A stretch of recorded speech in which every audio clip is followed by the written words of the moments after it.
저희가 생방송으로 진행하다 보니까 약간의 음질이라든가 기본적인 방송에 약간 오류가 있을 수 있으니 양해 부탁드리고요. 제 강남 하이퍼 본원은 매년 월간 입시 살롱이라는 주제로 입시에 관련된 대부분의 주제를 한 번씩 매달 다룸으로써 학생과 학부모님들한테 여러 가지 정보를 제공하고 있습니다. 그래서 올해도 1월 아빠들의 입시부터 시작을 해가지고 꾸준히 진행을 해오다가 2월 달에 급격하게 코로나 사태가 확장되면서부터 3개월을 쉬고 5월 달에 주제를 3개를 하고 또 계속 어려운 상황에서도 이어져 왔습니다. 그리고 올해 특히 입살롱은 한국청년개발원이라는 곳에 부모님들께서 저희 학원을 방문해 주셔서 입시살롱을 듣는 만큼 소정의 기부금을 내시면 그 기부금을 그 청년인력개발원에 기부를 하고 교육사업으로서 저희가 조금 더 사회에 환원할 수 있는 게 무엇인지를 고민하는 그런 계기가 됐었습니다. 근데 8월까지 잘 진행되다가 이제 8월 중순 이후에 사회적 거리두기 2.5단계가 되고 또 많은 사람들이 한 곳에 몰리는 게 쉽지 않다 보니까 저희가 9월 달은 피치 못하게 온라인으로 진행하게 됐습니다. 온라인 방송 준비하면서 여러 가지 것들을 조금 생각해 봤는데 그래도 대중적으로 유튜브를 통해서 부모님들이나 학생들을 찾아뵙는 게 더 편하게 이제 접근할 수 있지 않을까 해서 지금 방송을 진행 중입니다. 자, 들어오시면 뭐 안녕 하고 인사 좀 해주시고, 네. 저희가 여러 가지로 준비했는데 약간 미흡하시더라도 오늘 설명에 잘 들어주시길 바라겠습니다. 오늘 그 입살롱은 형태가 기본적으로 9월 평가원이라는 중요한 시험을 봤습니다.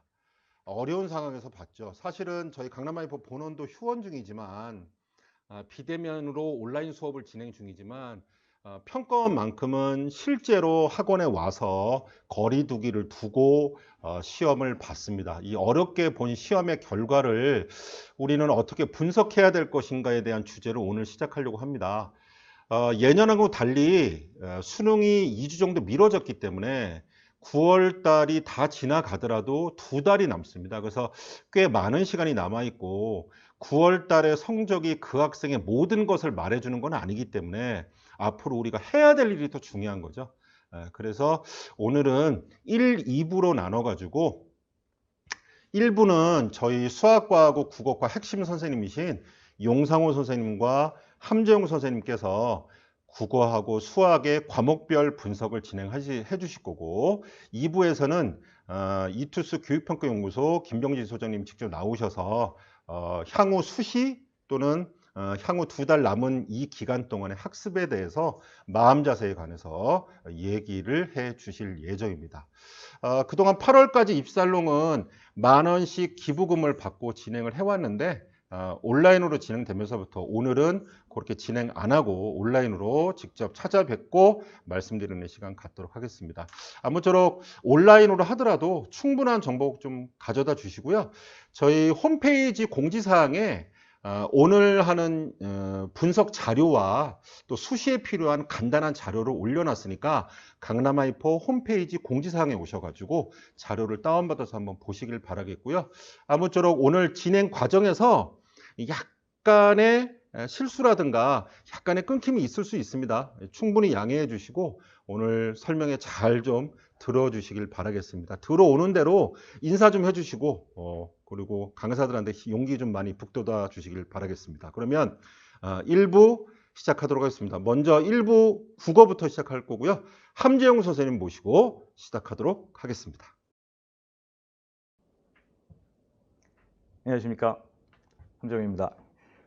원장님께서 좋은 말씀 너무 많이 해주셔가지고 여러 가지로 생각이 많으시죠? 요즘 또 9월 모의평가 끝나면 요즘 또 이게 또 설명의 페스티벌이라고 합니다. 이게 다 그냥 모든 동네에서 다. 또 어차피 이 자리에 또 오셨네요. 그렇죠? 제가 학생들한테 하는 말이 있어요. 뭐 시간도 바뀌고 맞습니다. 뭐 공간도 바뀌고 뭐 있어요. 뭐 심리적으로 문제가 되는 경우도 있어요. 충분히 이해합니다. 근데 이제 제가 수업 시간에 학생들한테 하는 말이 있어요. 공부할 때 네가 불평을 하는 걸 내가 이해한다. 이해하는데 근데 인정할 수 없는 게 있다. 근데 내가 예외적으로 2개는 인정해 줄게. 그 첫 번째가 하나가 뭐냐면 너 돈 벌면서 공부하니? 너 아르바이트 하면서 공부하니? 그럼 내가 널 좀 이해해 줄게. 인정해 줄게. 너 혹시 몸이 아프냐? 몸 아파서 공부하기 힘드니? 근데 이거 뭐 학생들한테 물어보면 금방 압니다. 제가 항상 하는 말이거든요. 제가 정규 수업 시간에도 하고 선택 수업 시간에도 하고 특강 때도 하고 다 이런 말을 제가 하거든요. 그런 거 아니라면 그런 거에 구애받을 필요가 없다. 물론 이해는 해요. 위로해 주고 싶어요. 그러나 그건 아무 우리 공부에 있어서 장애가 되는 요인은 제가 객관적으로 말씀드릴게요. 아니라고 생각합니다. 생각하고 학생들한테 그래서 항상 얘기해요. 그런 상황이 아니라면 의지를 갖고 충분히 공부할 수 있다. 아무것도 차이가 없다. 통당 인터넷으로 공부해? 뭐 온라인으로 공부해? 야, 너 자리에 앉았을 때 너 편하잖아. 뭐 내 앞에서 공부할 때야 뭐 코드 못 하고 하지만 지금 편하게 할 수 있잖아. 그게 더 좋은 거 아니야? 아니 그 나머지 이외에는 몸이 아프지 않다면 네가 나가서 뭐 돈을 벌고 이런 게 아니라면 충분히 공부할 수 있다. 그 얘기를 미리 한번 부모님이 계신 데서도 한번 제가 얘기해주고 싶고 혹시 뭐 고3이 들을 수도 있고 아니면 지금 뭐 하이퍼 재원생이 들을 수 있는데 내가 다시 한번 얘기하는 거예요. 그치? 그런 측면에서 결론 내죠. 달라진 건 아무것도 없다. 말씀드리겠습니다. 9월 모의평가가 중요한가? 좋습니다. 중요하죠. 근데 제가 수능과 평가원에서 일했던 사람이기도 하고 출제 전문가, 검토 전문가 입장에서 말씀을 드리면 9월 모의평가의 중요한 요소는 뭔가라고 말씀을 드리면 이렇게 얘기할게요. 이 사람이 출제하기 때문입니다. 그것 때문에 중요해요. 뭐 이 시험을 잘 봐서 뭐 자신감을 갖고 물론 그런 건 있죠. 저도 학교에서 10년 동안 일했던 사람이라서 9월 모의평가를 바탕으로 해서 12월 달에 뭐 학교를 지원하고 뭐 수시를 뭐 다 좋습니다. 다 좋은데 가장 중요한 요인을 놓치지 마세요. 이게 뭐냐면 9월 달에 시험을 출제했던 사람이 12월 달에 들어간다는 것입니다. 따라서 9월 달에 모의평가가 중요한 건 당연히 따라오는 결론이 있죠. 6월 달에 모의평가가 중요하다는 사실을 꼭 기억하셔야 됩니다. 6월과 9월에 모의평가는 12월 달에 본수능의 출제위원들이 직접 작성하고 그들의 뭐 좀 어려운 말 쓸까요? 저 국어 가르치는 사람이라서 국어 관련된 용어를 쓰겠습니다. 그들의 논리와 그들의 인식을 반영하고 있는 지문, 자료, 작품, 문항 선택지이기 때문에 그것을 분석한다는 의미에서 중요한 것입니다. 따라서 좋아요. 뭐 9월 달 시험을 보고 자신감을 얻었다. 뭐 다시 한번 공부할 수 있는 기회를 얻었다. 다 좋습니다. 제가 다 박수 쳐드릴게요. 제일 중요한 것은 이 자료를 분석함으로써 12월 수능에 미리 나올 수 있는 어떤 과정들이라든지 인식의 과정이라든지 문제 해결의 과정을 확실하게 숙지하고 간다는 의미에서의 가치를 꼭 알아두시는 게 좋다. 그걸 말씀드리고요. 물론 이제 그건 다 아시겠죠?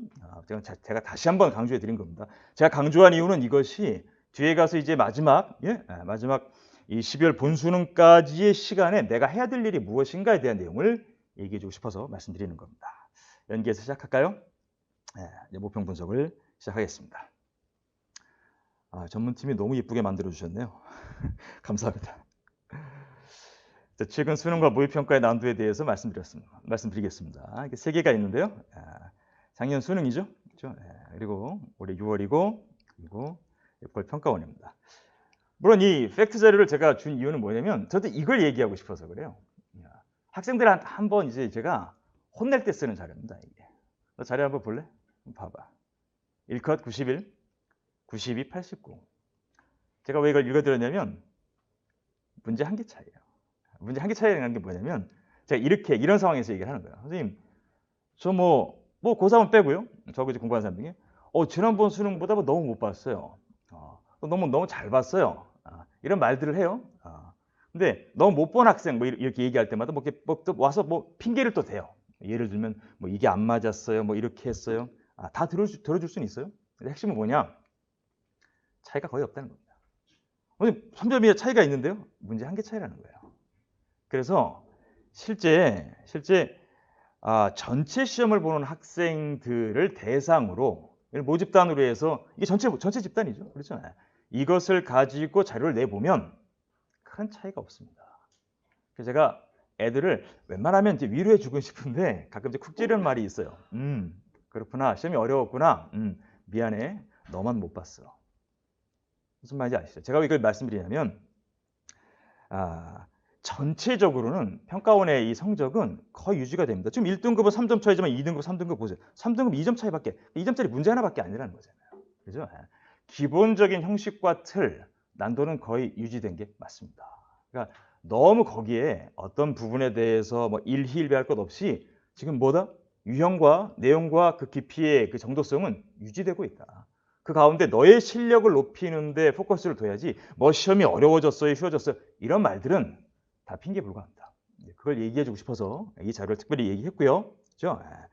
그 다음에 물론 이제 9월 평가원의 이 등급의 컷은 예상 컷입니다. 아시죠? 모의평가의 특징도 이제 뭐 다 어딘가 보셨고 저도 국어에 대한 특징도 제가 자세하게 받아보시겠죠? 자세하게 썼습니다. 세 분 선생님과 저가 합쳐서 세 사람이 자세하게 썼어요. 보시면 훨씬 더 자세한 내용을 보실 수 있고요. 제가 요약 정리했습니다.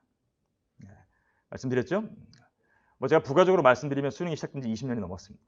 이제 내년에 한 번 더 체제 변화를 겪고요. 어쨌든 기본적인 형식과 프레임은 유지됐다는 사실을 좀 아시면 좋고, 아시겠죠? 거기에 대해서 일희할 필요가 없다. 그대로 유지된 것이 맞다. 두 번째입니다. 말씀하셨던 대로 뭐 봤을 때 굉장한 뭐 어떤 특별한 문항이 생겼군요. 없습니다. 그런 거 없고 기본적인 인식의 형태, 우리가 생각하고 있는 기본적인 형태가 그대로 유지했다는 사실을 확인하시면 됩니다. 세 번째로 갈까요? 이게 좀 독특한 건데요. 문학 영역의 난도가 좀 올라갔어요. 이건 예전부터 사실은 평가원에서도 계속 생각하고 있었던 거죠. 왜냐하면 독서 자체에 대해서 너무 지나치게 성적의 변별 요소가 크니까 독서와 관련된 난도를 좀 높이겠다. 그런데 이제 이 부분은 제가 뒤에 가서 또 설명하겠지만 미리 잠깐 가볍게 말씀드리면 작품의 난도가 올라간 건 아니고요. 문항에서 구성하고 있는 문학적 개념과 문학적인 진술의 속성이 좀 올라갔어요. 그러니까 예전에는 그냥 단순하게 파악하고 풀 수 있으면 또 뭐 제가 잘 쓰는 말이긴 하지만 학생들은 금방 알 겁니다. 약간 문항에서 출제자의 장난질에 그냥 익숙해서 문항의 진술을 가지고 그냥 속성으로 공부한 사람들은 속된 말로 대충 보면 답을 낼 수 있는 그런 게 있었는데 지금은 다릅니다. 문학적 개념에 대한 확실한 인식이 없으면 그리고 과정에 대한 연결관계에 대한 문학적 논리에 대한 부분이 없으면 분명히 말씀드리지만 시간이 많이 걸릴 겁니다. 학생들한테 한번 물어보세요. 학생들이 대답할 수 있죠? 시간이 많이 걸렸어요. 예전과 달리 좀 많이 걸렸어요. 그렇죠? 그래서 또 얘기할까요? 예전과 다른데 시간이 좀 많이 걸렸는데 왜 1컷의 큰 변화가 그렇게 많지 않을까요? 왜 2, 3컷의 변화가 많지 않을까요? 그것은 사실은 전체적으로 보면 그만큼 공부한 학생들에겐 자연스러운 부분이 많이 있었다는 겁니다. 그러니까 너무 불평하지 말고 그렇죠? 공부의 방향을 정해서 가면 극복할 수 있다는 말씀을 드리는 거고요.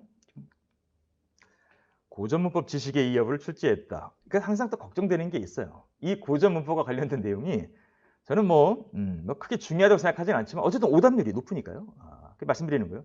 따라서 예전 같으면 자료를 주고 출제하는 경우 좀 이따 다시 한번 자세히 설명하겠습니다. 그런데 이제 그게 아니라 직접적으로 묻는 경우가 있거든요.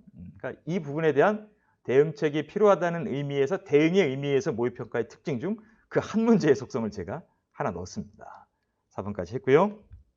5번은 뭐 항상 이 설명회 페스티벌 가시면 항상 듣는 말이죠. 독서 영역 고난도 지문과 문항은 여전히 성적 변별의 중요성을 잘 잡고 있기 때문에 이 부분의 독해력을 올리기 위한 방식을 남은 시간 안에 최대한 끌어올려야 된다. 그럼 그 방법은 뭐냐? 이제부터 그걸 설명하려고요. 그런데 이제 총론을 말씀드렸으니까 강론에 대한 얘기도 좀 말씀드리겠습니다. 자, 이제 세부적인 측면에서 제가 들어갔어요.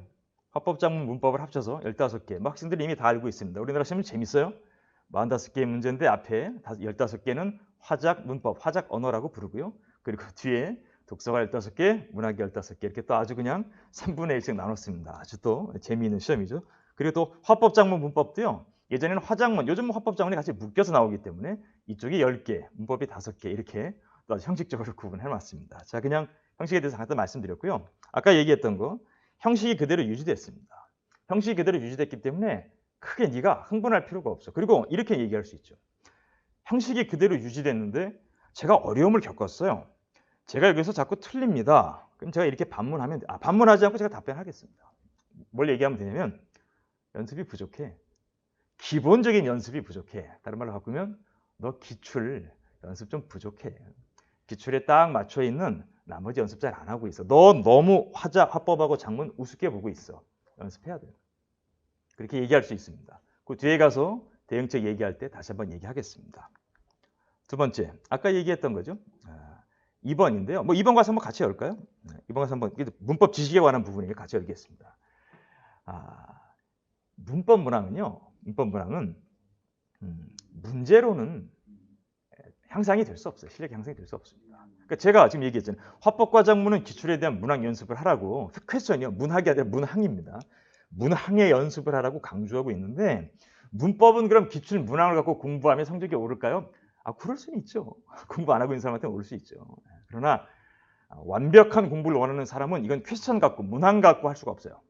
이건 문법 지식에 대한 확실한 현대 문법에 대한 확실한 지식 공부를 다시 해야 됩니다. 그래서 하고 있죠. 하고 있는데 하다가 좀 그만두잖아요. 쉬잖아요. 잊어버려요. 솔직한 고백이지만 저도 그렇습니다. 저는 평생 이거 하고 있는데도 그죠? 한 3달 안 보잖아요. 물론 3달까지는 아니겠죠. 학생들은. 그죠? 한 일주일, 한 20일 안 보잖아요. 그러면 그 지식이 조금씩 또 지식이 더 많기 때문에 우리 시험은 오픈북이 아니잖아요. 머릿속에 넣고 가서 이 메모리를 꺼내가지고 대응시켜야 되는 거잖아요. 이게 자연스럽게 구르지 않으면 물론 답은 맞힐 수 있겠죠. 미안한데 시간이 많이 걸립니다. 이랬을까? 이랬을까? 이런 갈등 요소를 제어해주는 게 뭐라고요? 나와 있는 지식들을. 시작 뭐지? 자, 얘기해봐. 너희 나 공부하는 사람 얘기해봐. 처음 시작이 뭐야? 형태에서부터 시작해서 뒤에 가서 부정문까지 또 진술의 의미까지 다시 한번 확인, 또 확인, 꾸준히 연습하는 거. 미리 분석하다 보니까 대응책까지 다 얘기해버렸네요. 3번 마찬가지입니다. 아까 얘기했었죠? 총론에서 얘기했던 거.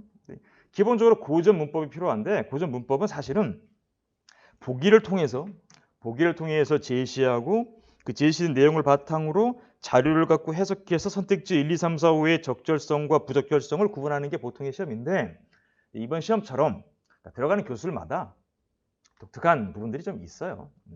물론 오해는 하지 마세요. 너무 깊이 공부하라는 얘기는 아닙니다. 그럼에도 불구하고 개념적인 부분은 아셔야죠. 이번에 오답률이 꽤 높았어요. 아시죠? 방점이라는 말 자체에 대한 속성을 몰랐다고요. 보기도 주지 않았습니다. 선택지 그냥 직접 제시했거든요. 방점을 몰랐어? 그럼 선생님 왜 보기도 안 나오나요? 그럴 수 있어. 그러니까 고전 문법에 이렇게 제가 하나 더 덧붙이죠. 현대 문법은 자세히 구체적으로 하라. 문제 푸는 거 플러스 알파 좋다. 고전 문법은 자세히까지는 아니지만 기본적인 거. 제가 따옴표를 치고 있습니다. 기본적인 것은 하라. 그걸 말씀드리고 싶어요. 이해하시겠죠? 거기에 대한 내용 제가 다시 한번 또 얘기하겠습니다. 두 번째 할까요? 독서입니다. 독서는 제가 다 열어놓을게요. 뭐 선택 지금 나와 있는 것처럼 1번처럼 3개의 지문 형식 다 유지됐습니다. 뭐 큰 거 없고 이제 내년에는 달라지겠죠. 올해까지는 유지됐습니다. 지문 3개 그리고 지문 1개는 긴 거. 그것은 또 2개로 나눠서 좀 이어진 거 똑같습니다. 이거랑 똑같고요. 이번에 있는 것처럼 생소한 정보의 지문 제시 좋습니다. 어떤 사람한테는 생소하지 않을 수도 있겠죠. 그렇죠? 그러나 대부분의 학생에게는 행정법이라든지 행정입법이라든지 아니면 미생물과 관련되는 부분들 또 제가 6월 달에는 뭐 쓰지 않았지만 6월 달에 예를 들어서 뭐 렌즈와 관련된 뭐 촬영과 관련된 기술의 지문이라든지 그렇죠? 그런 부분들 그런 것도 뭐 작년 수능도 마찬가지입니다. 이런 것들은 항상 출제가 되고 있다는 사실을 각인하시고 그렇죠? 그럼 어떻게 해야 되는가? 나는 법을 공부해야 되나? 그런 건 아니라고요. 자, 그래서 이제 말씀드리는 게 이제 3번까지 얘기되는데 물론 이제 해결책 부분에서도 얘기하겠지만 기본적으로 지문에 대한 독해력 자체를 향상시키기 위해 노력하셔야 됩니다. 근데 그거는 모의고사 문제로는 독해력이 되지 않아요. 지금 학생들이 자꾸 모의고사 연습으로 자신의 커리를 만들어 가는데 또 그걸 또 커리라고 하더라고요. 모의고사는요. 그냥 연습하고 적용하는 하나의 기준일 뿐이지 공부의 주체가 될 수는 없어요. 저는 그걸 항상 학생들한테 강조를 해요. 강조를 계속 하거든요. 그래서 그 부분에 대한 내용을 좀 독서 공부를 할 때 바탕에 좀 깔고 있어야 된다. 물론 지금 제가 모의평가의 특징만 얘기하고 있어 해결책은 뒤에 가서 얘기하겠지만 그 부분을 좀 생각하시라. 왜? 기본적으로 12월 달에도 마찬가지로 생소한 정보의 지문은 나올 거다. 3개 중에서 분명히 1개 혹은 2개 저는 1개가 나오길 바랍니다. 학생들을 위해서. 그렇죠? 그리고 가능성도 좀 있어요. 왜냐면 지금 사태가 이러해서 그 수능의 난도를 좀 낮추려고 하는 시도들이 아마 있을 겁니다. 있었는데 어찌 했든지 간에 한계는 분명히 네가 난생 처음 보거나 좀 당혹스러운 생소한 데이터를 갖고 있는 지문이 제시될 거다. 그걸 항상 생각하라. 아시죠? 그리고 3번에 제가 쓴 이유는 뭐냐면 지문과 관계없이도 분명히 복잡한 내용을 묻게 되는 그런 세 가지 정도. 지문과 관계없다는 말을 제가 빼겠습니다. 지문과 관계없은 문항일 수도 있고 지문의 내용이 쉬운데도 문항 자체의 보기를 통해서 복잡하게 얽히는 문장을 낼 수도 있고요. 그렇죠? 지문의 자체가 어려우니까 당연히 그 문항의 집중력을 요구할 수밖에 없죠. 퀘스천 중에서 선택지 1, 2, 3, 4, 5, 5개를 풀기 위한 과정이 복잡할 수가 있죠. 그런 문항이 최소한 3개 이상을 출제해서 이걸 가지고 결국 등급도 가르고 이 문제만 가지고 문제의 난도만 가르는 것이 아니라 이 문제를 풀다 보면 결국 시간이 오래 걸립니다. 이걸 통해서 도리어 쉬운 것도 제대로 못 풀게 하는 그러한 속성으로 전이가 되거든요. 그래서 이제 성적의 차이, 변별을 나타내는 부분이 분명히 있을 거다. 여전히 6월에도 있고 아시죠? 작년 수능에도 있었고 그리고 아니나 다를까 올해 9월 모의평가에도 있었다. 자, 이 세 개의 최근에 이 시스템을 가지고 예측해 보면 12월 달에도 반드시 이러한 문항이 나올 거다라고 생각하시는 게 좋겠습니다. 그럼 당연히 물어보실 거 아니에요. 그의 해결책은요. 잠깐 기다리세요. 그렇죠? 문학으로 가죠. 세 개 다 읽겠습니다. 똑같습니다. 작품 구성의 형식 그대로 유지됐고요. 그대로 유지했다는 말은 뭐냐면 작품 그대로 현대소설 1개, 고전소설 1개, 현대시 뭐 나와 있는 거 2개 엮었고 그 다음에 수필과 고전시가가 엮였고 조금 다를 수는 있죠. 어쨌든 그 나와 있는 내용들은 다 나왔습니다. 그래서 그대로 유지됐어요. 제가 아까 얘기한 거예요. 제발 불평은 그만하고 그래서 시간과 공간 탓은 그만하고 시험의 본질은 바뀌지 아니었으니 너의 공부의 본질만 제대로 추구하면 된다. 이제 그 얘기를 하고 싶은 거예요. 자, 2번과 3번으로 가겠습니다. 이게 약간 독특한 거죠.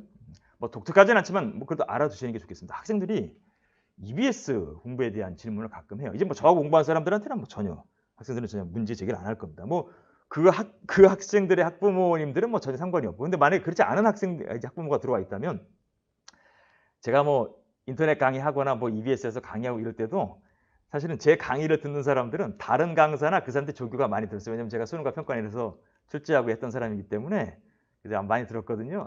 그 사람들이 뭐 들을 수도 있고요. 뭐 다 공개하겠습니다. 아시죠? 수능 특강의 작품이 그것만 갖고 물론 또 아주 또 내용은 거의 다 반영했습니다.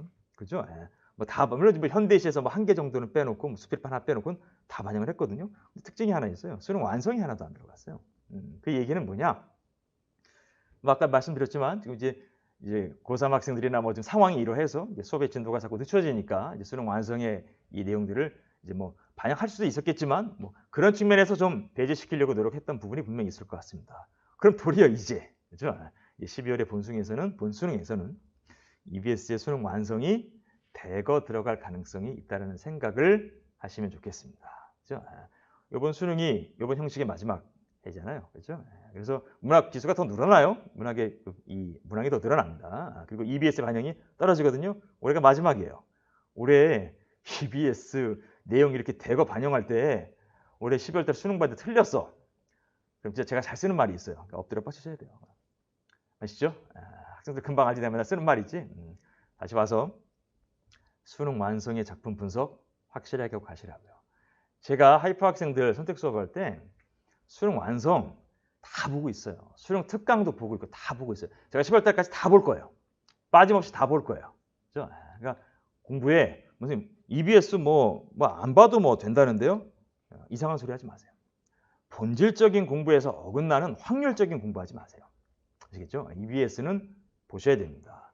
보고 뭐 문제를 풀고 문제를 분석하라. 아니요. 빼고요. 문학 작품은 보는 게 맞습니다. 혹시 소설이 단편이야?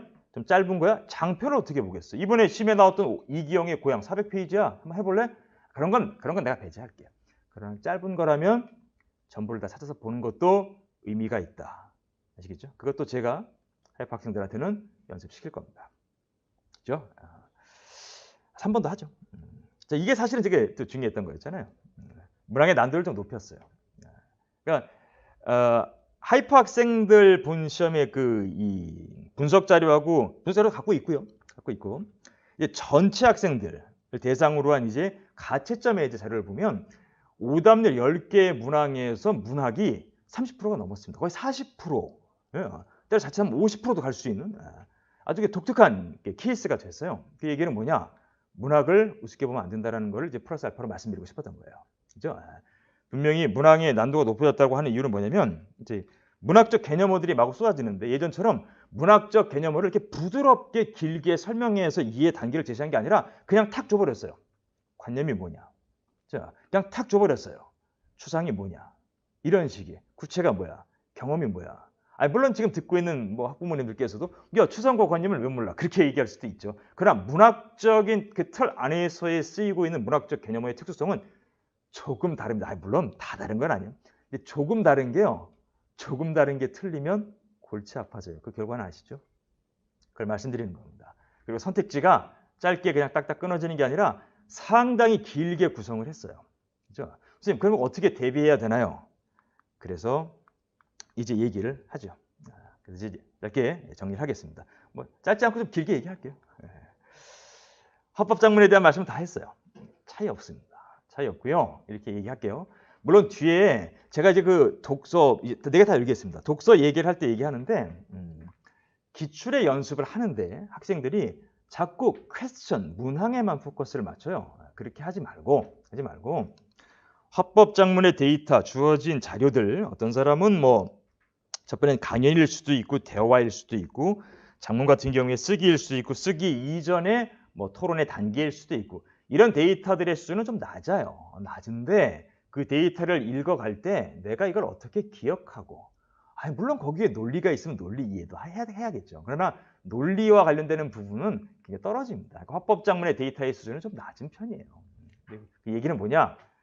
기억을 좀 하고 기억하기 위해서는 데이터가 좀 길면 어떻게 정리를 하겠는가라고 하는 아주 단순한 문제 이런 걸 한번 검토하는 게 필요하지 않은가. 그냥 읽고 문제만 풀면 제가 아까 말씀드렸잖아요. 모의고사 중심으로 자꾸 문제 풀고 하다 보면 그냥 뒤에 가서 어떤 거 하는 줄 아세요?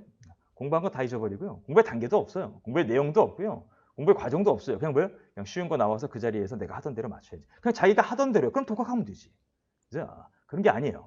공부에는 과정이 있고 단계가 있으니까 그 과정의 단계를 제가 다시 한번 얘기합니다. 자, 9월 모의평가, 6월 모의평가, 작년 수능, 그리고 제가 이제 뒤에 가서 또 한 번 더 얘기하겠지만 최소한 그래도 5개년, 6개년, 7개년, 8개년, 물론 헌법작문은 8개년 전까지는 안 가지만 거기까지의 내용을 다시 한번 자기가 다시 풀면서 이와 같은 글과 데이터가 올해 나왔으면 내가 어떻게 이걸 정리하고 기억할 수 있겠지 그 과정을 한 번 더 연습하시라는 의미에서 그죠? 과감하게 얘기할까요? 이 부분은 모의고사도 하실 필요도 없어요. 이거 다시 하셔도 괜찮습니다. 조금만 하세요. 그래도 모의고사는. 제가 너무 타협받나요? 좋습니다. 문법 있어요. 아까 말씀드렸던 말 그대로입니다. 문제 갖고 하지 말고. 뭐 문제는 그럼 아까 EBS 보는 것처럼 EBS 갖고 그냥 하면 되지 않을까요? 안 돼. 안 된다고.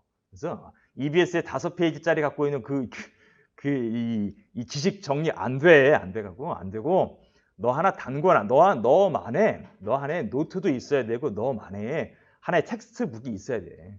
문법 너만의 책이 하나 있다고. 거기에서 혹시 모의고사를 풀었어. 근데 내가 공부하는 것 중에 이게 새로운 정보인 것 같아. 그럼 거기다 다시 써. 포스트잇 붙여서 플러스 알파에서 너만의 요만큼 두께의 텍스트북 하나 만들어 두라고. 언제든지 들고 다닐 수 있어 볼 수 있게. 그래서 선생님 뭐 아이패드에 하면 다 좋아.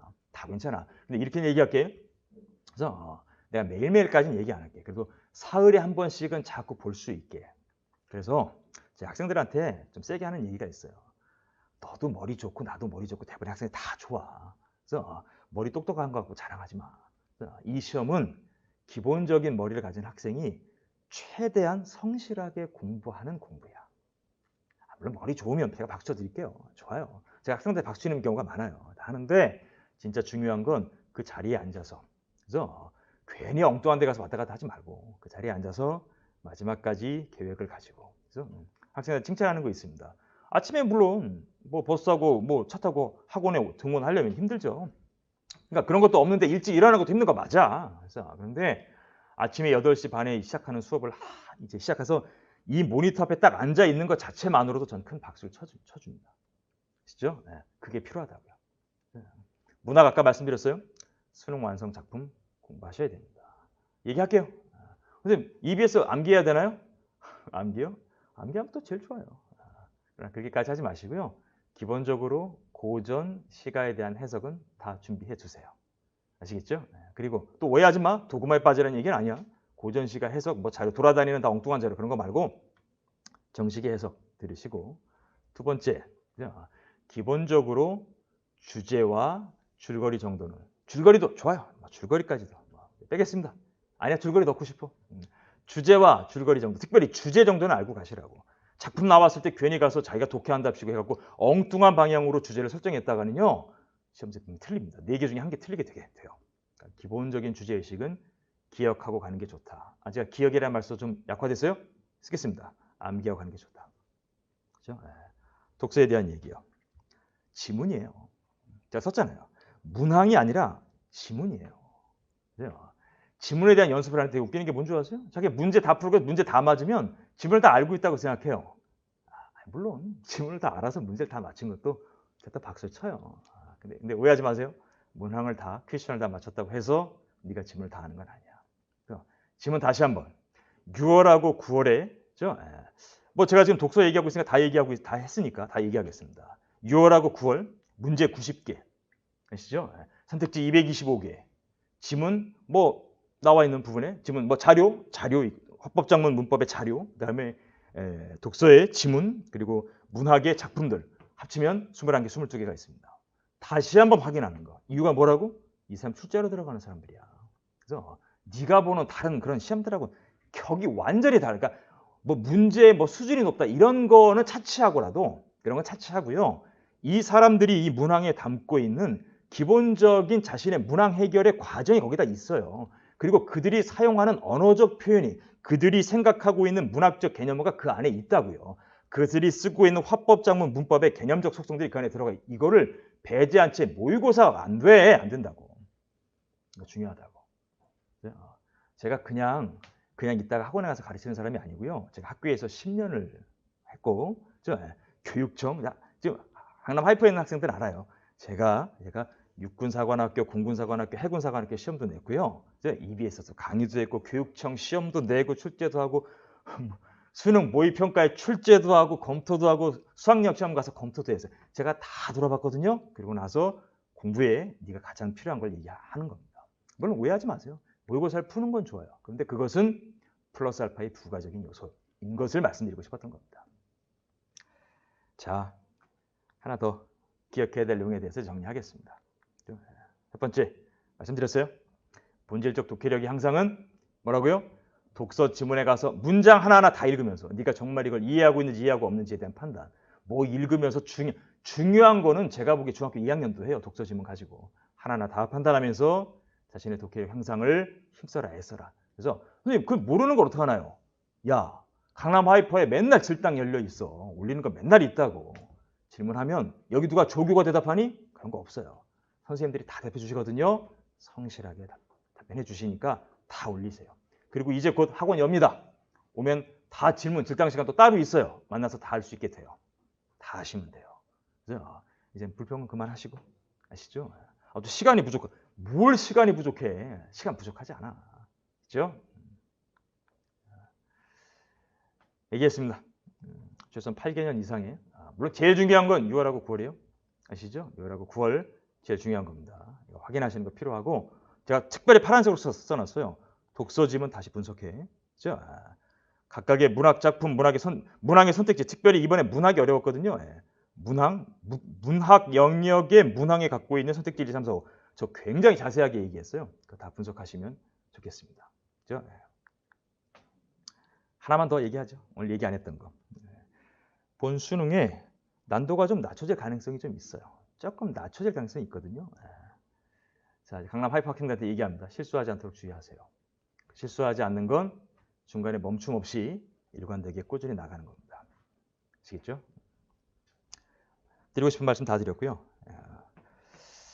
학생들한테 하는 얘기지만 마지막으로 정리하겠습니다. 건강해야 돼. 아프면 안 돼. 아프면 안 돼. 그래서 육체적으로, 정신적으로 둘 다 건강해야 돼. 그 말씀 꼭 드리고 싶고, 그리고 저는 이런 생각을 갖고 있어요. 전 약간 좀 평등주의자예요. 제가 학생들한테 많이 얘기했거든요. 열심히 공부했어? 열심히 공부한 거 맞아? 네 자리 차지해. 그게 정이야. 네? 수고하셨어요.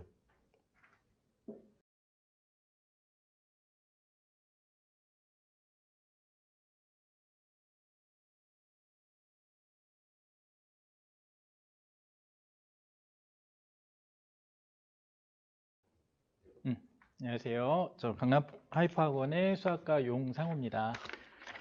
네, 이렇게 영상으로 뵙게 돼서 반갑습니다.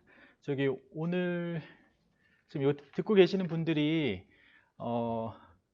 학생들이 더 많은지 아니면 저희 학부모님들이 더 많은지 잘 모르겠는데 제가 아까 채팅창을 잠깐 보니까요. 채팅창에 그 채팅 치시는 걸 보니까 다 엄마들 같아요. 그래서 이렇게 어머니들 같으신데 사실 그 오늘 저 준비한 그 수학 분석 자료는 부모님들께서도 아시는 게 중요하겠지만 또 제일 중요한 건 학생들이거든요. 학생들이 이번 9월 평가원 시험이 어떤 단원에서 어떻게 어떤 경향을 가지고 출제가 됐는지를 분석하는 시간이기 때문에 본인들께서 잘 들으시고 부모님들이시면 잘 들으시고 학생들에게 꼭 중요한 내용들은 좀 전달해 주셨으면 좋겠습니다. 이 PPT 자료를 좀 같이 보고 제가 좀 설명을 드릴게요. 자, 첫 번째로 우선은 그 제목에 제가 어떻게 잡았냐면 수능과 평가원은 성격과 목적이 다르다 이렇게 좀 적었는데요. 우선 이번 주에 봤던 9월 평가원 시험을 보게 되면 평가원 시험의 목적 자체가 이 시험 가지고 아이들이 대학을 바로 진학하는 게 아니죠. 그래서 성격 혹은 목적을 한 3가지 정도로 평가원 시험을 얘기해 보면 첫 번째 같은 경우는 우리 고3 혹은 재수생 어떤 수험생들이 수능을 얼마나 잘 준비하고 있는지 학력을 측정하는 부분, 그게 하나가 첫 번째 목적일 것 같고, 또 두 번째는 그 문항 6평이나 9평 그 문항을 통해서 수험생들이 이제 앞으로 이제 이런 식으로 이런 유형으로 공부해라라고 하는 일정 이제 가이드라인, 학습 도구로서의 가이드라인을 제시하는 부분도 있는 것 같고요. 그다음 마지막으로는 6평, 9평의 그 채점 결과를 잘 분석해서 이제 정말 수능에서 적절한 난이도 그리고 적절한 유형으로 수능의 이제 일부 피드백 반영하려고 하는 그 목적과 성격을 가지고 있다고 봅니다. 그런 시험의 성격임을 감안하고 우리가 분석할 필요가 있다고 보여지고요. 실제 수능 같은 경우는 물론 이제 그런 성격들도 다 있겠지만 가장 중요한 거는 평가원 시험과의 차이는 대입에 활용한다는 거죠. 그래서 대입에 활용해야 된다라고 하는 거 하나에 또 하나는 이 기간이 있잖아요. 6평, 9평, 12월 3일까지 수능까지 꽤 많은 기간이 있기 때문에 우리 수험생들이 학습의 숙련도, 완성도가 올라가는 또 그런 부분도 있어요. 그래서 그런 난이도라고 하는 부분들도 좀 세밀하게 조정하려고 하는 그런 특징이 있는 시험이라고 보여집니다. 그래서 이제 간단하게 9평 수학 가나형 같이 한꺼번에 좀 분석 한번 해보겠습니다. 가형, 나형 작년 수능 기준으로 봤을 때는 이번 9평 시험 같은 경우는 가형도 그렇고 나형도 그렇고 약간 다소 어려운 부분이 있다고 보여지는데요. 우선은 나오나요? 네. 우선은 요게 조금 달라요. 그러니까 어떤 경우냐면 아주 원래 수학에 자신이 있었던 최상위권 아이들 같은 경우는 그렇게 크게 어려움을 느끼지 못한 부분도 사실 있는 걸로 파악이 됩니다. 그래서 아예 최상위권 아이들은 고득점 혹은 100점 혹은 뭐 96점 이렇게 맞는 아이들이 꽤 다수 있는 걸로 보여지고요. 그런데 고득점자 중에서도 96점이 아니라 97점인 아이들이 특히 나형에 좀 있을 것 같습니다. 오답률 분석을 해보면 나형 25번인가요? 그 삼각형 도형의 활용, 코사인 법칙을 활용하는 문항이 EBS 가채점 결과에 의하면 오답률 5위, 3점짜리 문항임에도 불구하고 오답률 5위로 나와 있습니다. 그래서 그런 부분들이 좀 있고요. 최상위권이 아닌 일반 학생들, 뭐 대다수의 많은 학생들은 사실은 문제를 풀면서 꽤 많이 까다로웠을 것 같다라는 생각이 듭니다. 그래서 준킬러라고 하는 그 문항들이 생각보다 시간도 문제겠지만 아이디어가 잡히지 않으면 진행을 할 수 없는 그런 문항들도 다수 섞여 있었다라고 확인이 되는 시험이었어요. 예, 그 표를 한번 좀 봐주시죠. 우선은 구평은 전범위 시험이기 때문에 그 세 과목에서 각각의 문항이 어떤 비율로 출제가 됐는지를 확인하는 게 중요한데요. 가형 같은 경우는 수원 확통은 9문항씩이고 미적분이 12문항입니다. 그래서 세 과목 10개가 아니라 미적분 과목이 문항이 2개가 더 출제가 된 걸로 확인이 되고요. 나형 같은 경우는 수원 수투가 11개씩, 확통이 8개 이렇게 문항이 출제되어 있습니다. 이 두 과목이 지금 겹치고 있죠. 올해 교육과정에 수원과 확통이 겹치고 있는데 수원에서 4문항, 확통에서 그 4문항은 가나형 공통문항으로 출제가 되었습니다. 그 자료에 맨 마지막 그 표를 보시면 가나형의 공통문항이 잡혀 있는데요. 가형의 3번 문항이 3점짜리거든요. 근데 요거는 나형에는 4점짜리로 공통문항으로 5번으로 4점짜리로 잡혀 있고요. 그 다음에 9번도 3점짜리 문항입니다. 근데 요거는 나형의 14번 4점짜리 문항으로 배치가 되어 있습니다. 제가 정정할게요. 3번은 2점짜리고요. 5번은 3점짜리입니다. 이렇게 문항의 난이도가 바뀌어 있습니다. 그리고 또 13번도 마찬가지죠. 13번도 3점, 15번은 4점 이렇게 공통 문항인데 난이도는 배점 좀 다르게 한 것의 특징이라고 하나 보여지고 그 중간에 좀 특징적인 것 중에 하나가 16번, 가나형 16번 공통 문항이 우리 가나다 빈칸 추론 문항입니다. 6평에 이어서 9평도 출제가 됐는데 빈칸 추론 문항이 공통으로 출제가 되었습니다. 그 다음에 또 하나 특징적인 게 29번을 보시면 29번 경우의 수 문항이거든요. 6평에서는 똑같이 29번이 확통 문항이었지만 같은 문항은 아니었거든요. 근데 이번에 9평 같은 경우는 공통 문항으로 킬러 문항도 킬러 문항이 같게 출제가 된 건 또 처음이지 않은가 싶어요. 지난번 같은 경우는 아이디어는 동일하더라도 배점을 다르게 하거나 표현을 좀 다르게 했었는데 이번엔 킬러 문항도 공통 문항으로 출제가 된 것으로 보입니다. 이렇게 보여지고요.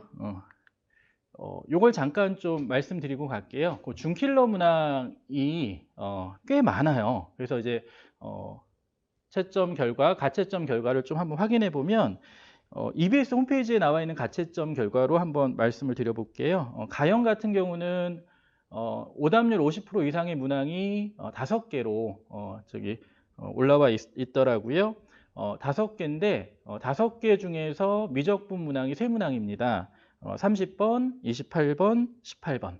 요 3문항이 오답률 차례대로 1위, 2위, 5위 이렇게 해서 5개 중에 3문항이 미적분에 많이 쏠려 있는 걸 확인할 수가 있겠고 확통문항, 확통문항이 29번이 3위고요. 그 다음에 수원에 있는 좀 특이한 문항 있죠. 삼각함수 문항이 21번 오답률 4위로 이렇게 채점 결과로 나와 있습니다. 그래서 5문항 정도가 오답률 50% 이상의 좀 고난도 문항으로 보여지고요. 문제는 나형은 더 심해요. 나형은 저도 이 채점 결과 보고 좀 많이 놀랐는데 EBS 가채점 결과에 의하면 오답률 60% 이상의 문항이 10개로 올라와 있거든요. 10개로 올라와 있고 다 50%대 이상으로 이렇게 잡혀 있습니다. 근데 그 중에서 5개만 살펴보더라도 가장 어려웠던 문제는 30번 미분의 활용 문항, 미분 가능성 확인하는 문항인데 그게 오답률이 가장 높았고요. 그 다음에 확통의 29번과 27번 두 문항이 오답률 2위, 4위로 확통의 문항이 2개나 좀 난이도 있게 출제가 됐었습니다.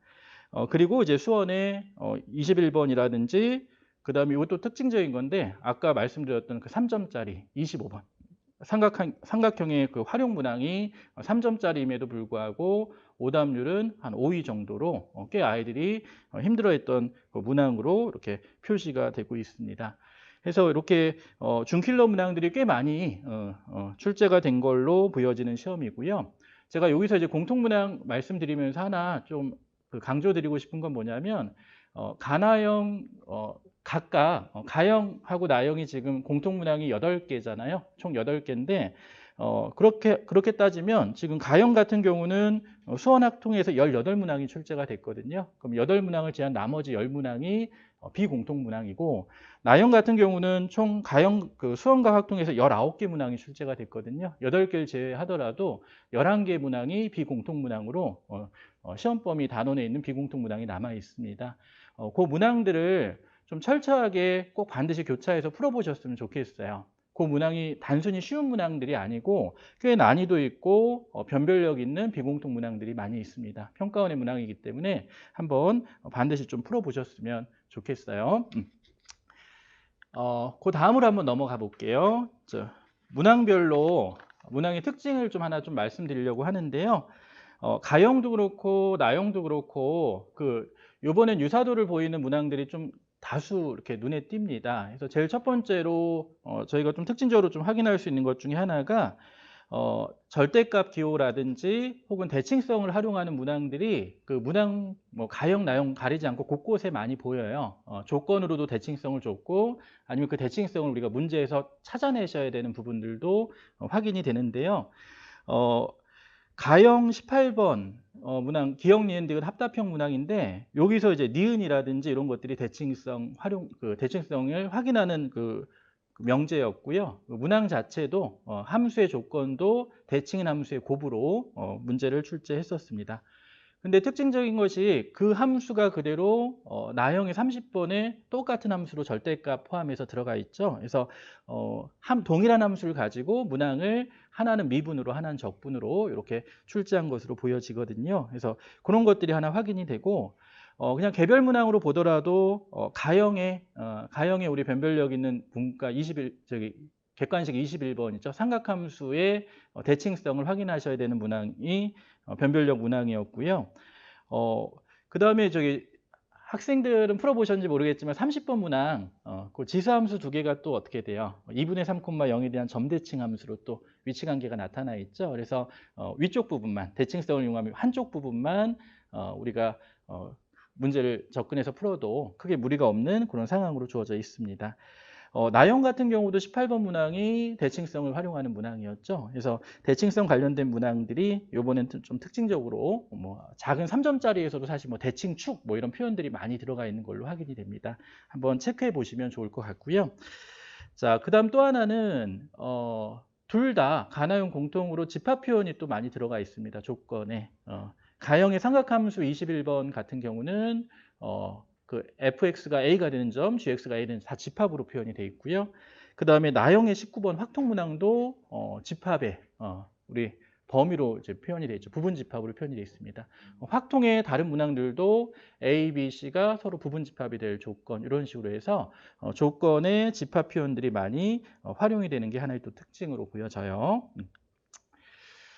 자, 그 다음에 이제 또 하나의 특징 중에 하나는 이제 가형인데요. 가형은 이제 함수를 이제 초월함수를 많이 쓰는데 특히 미적분에서 지수함수, 로그함수, 삼각함수, 그죠? 우리 수원 과정에 있는 그 세 함수, 세 가지 유형의 함수가 다른 것과 곱해지는 형태로 이 함수의 그래프 개형이라든지 함수의 성질이라든지 이런 것들을 파악해야 하는 문항들이 꽤 비중이 있게 출제가 되었습니다. 그래서 요 각각의 이제 초월함수의 그래프 개형도 한번 정리를 좀 잘 해주셨으면 좋겠고, 그 다음에 그런 개별 함수의 특징들 있잖아요. 성질들, 아까도 말씀드린 주기성이라든지 대칭성, 평행이동, 대칭이동, 온갖 것들 관련 내용들에 관련된 주요 문항들을 좀 철저하게 준비해 주시는 게 좋을 거라고 보여져요. 자, 그 다음에 그 밑에는 어떤 내용이냐면요. 경우의 수 파트가 꽤 많이 출제가 됐습니다. 확통에서는 사실은 그 조건부 확률 같은 그 확률의 뒷부분에 있는 문항들은 공통 문항이죠. 아까 얘기했던 2점짜리, 3점짜리 이렇게 간단하게 처리하고 문항이 끝났거든요. 그다음 독립시행 확률 출제가 되지 않았고요. 이항분포 출제가 되지 않았고, 그 다음에 매년 빈번하게 출제가 됐던 통계적 추정도 그 문항도 아예 출제가 되지 않았습니다. 그래서 어찌 보면 확통의 전범위를 놓고 봤을 때 확통 전범위 중에서 앞부분, 절반 앞부분에 해당하는 부분들이 난이도 있게 비중 있게 출제가 된 걸로 보여지는데 뭐 이유는 잘 모르겠어요. 뭐 고3들을 좀 배려했을라나요? 이제 어차피 전범이긴 하지만 뒷부분에 있는 단원이 아무래도 고3 학생들의 숙련도라든지 문항의 완성도가 좀 덜 될 가능성이 있어서 기다려주는 건지 이런 것들은 잘 모르겠습니다. 근데 어쨌든 요번에 그 구평에 나와 있는 문항들은 앞부분의 경우의 수와 특히 그다음 수학적 확률 이런 관련된 문항들이 꽤 많이 비중 있게 출제가 됐다라고 하는 거를 확인해 볼 수 있습니다. 유형별로 꼼꼼하게 정리하셔야 되고요. 그 다음에 아까도 얘기했지만 그 뒷부분이 너무 좀 많이 비어 있어요. 주요 문항들이 변별력 있는 문항들이 없습니다. 근데 수능에서는 그쪽에서도 또 난이도 있는 문항이 나올 수 있기 때문에 같이 뒷부분도 소홀히 하지 말고 준비해 주시면 좋을 것 같아요. 네, 또 한번 넘어가 볼게요. 자, 고다음 문항은 16번 문항이에요. 가나형 같은 번호의 같은 문항으로 출제가 공통 문항 출제가 됐는데 6월 평가원에서는 수학적 귀납법 나왔죠. 그리고 이번에는 그 도형을 이용한 수열의 일반항을 구하는 문항이 나왔습니다. 작년에 확통해서 꾸준하게 몇 년 동안 나왔던 것이 올해 수열로 바뀐 것이 큰 특징인데요. 6평, 9평 같이 이렇게 수열 단원에서 나온 걸로 볼 때 수능에서도 수열에서 출제될 가능성이 꽤 있다고 보여지고요. 다만 이제 문항이요 좀 너무 앞쪽이에요. 16번이죠. 그래서 우리가 이제 빈칸 추론 문항은 재작년 수능 같은 경우는 확통 마지막 문항은 20번에 배치가 됐었거든요. 그래서 18번이라든지 20번 이렇게 뒤쪽에 배치가 돼서 변별력 있게 출제될 가능성도 충분히 있다고 보여집니다. 그래서 조금 다양한 유형을 연습해 주시는 게 좋겠고 6평의 수학적 귀납법, 그 다음에 9평의 수열의 일반항, 또 뭐 있을까요? 우리가 좀 다루지 않았던 것들 중에 수열의 합, 뭐 SN으로 표현하든 시그마로 표현하든 수열의 합에 대한 조건을 주고 또 일반항에 대한 조건을 둘 다 줘요. 둘 다 주고 걔네들의 관계에서 뭔가를 추론하는 문항들, 이런 문항들도 많이 있거든요. 이제 그런 부분들도 함께 병행해서 연습해 주시면 좋지 않을까 싶어요. 공통으로 출제가 됐습니다. 자, 하나 또 말씀을 드리면 합답형 문항이에요. 기억, 니은, 디귿, 뭐 아이들은 기니디라고 하는데요.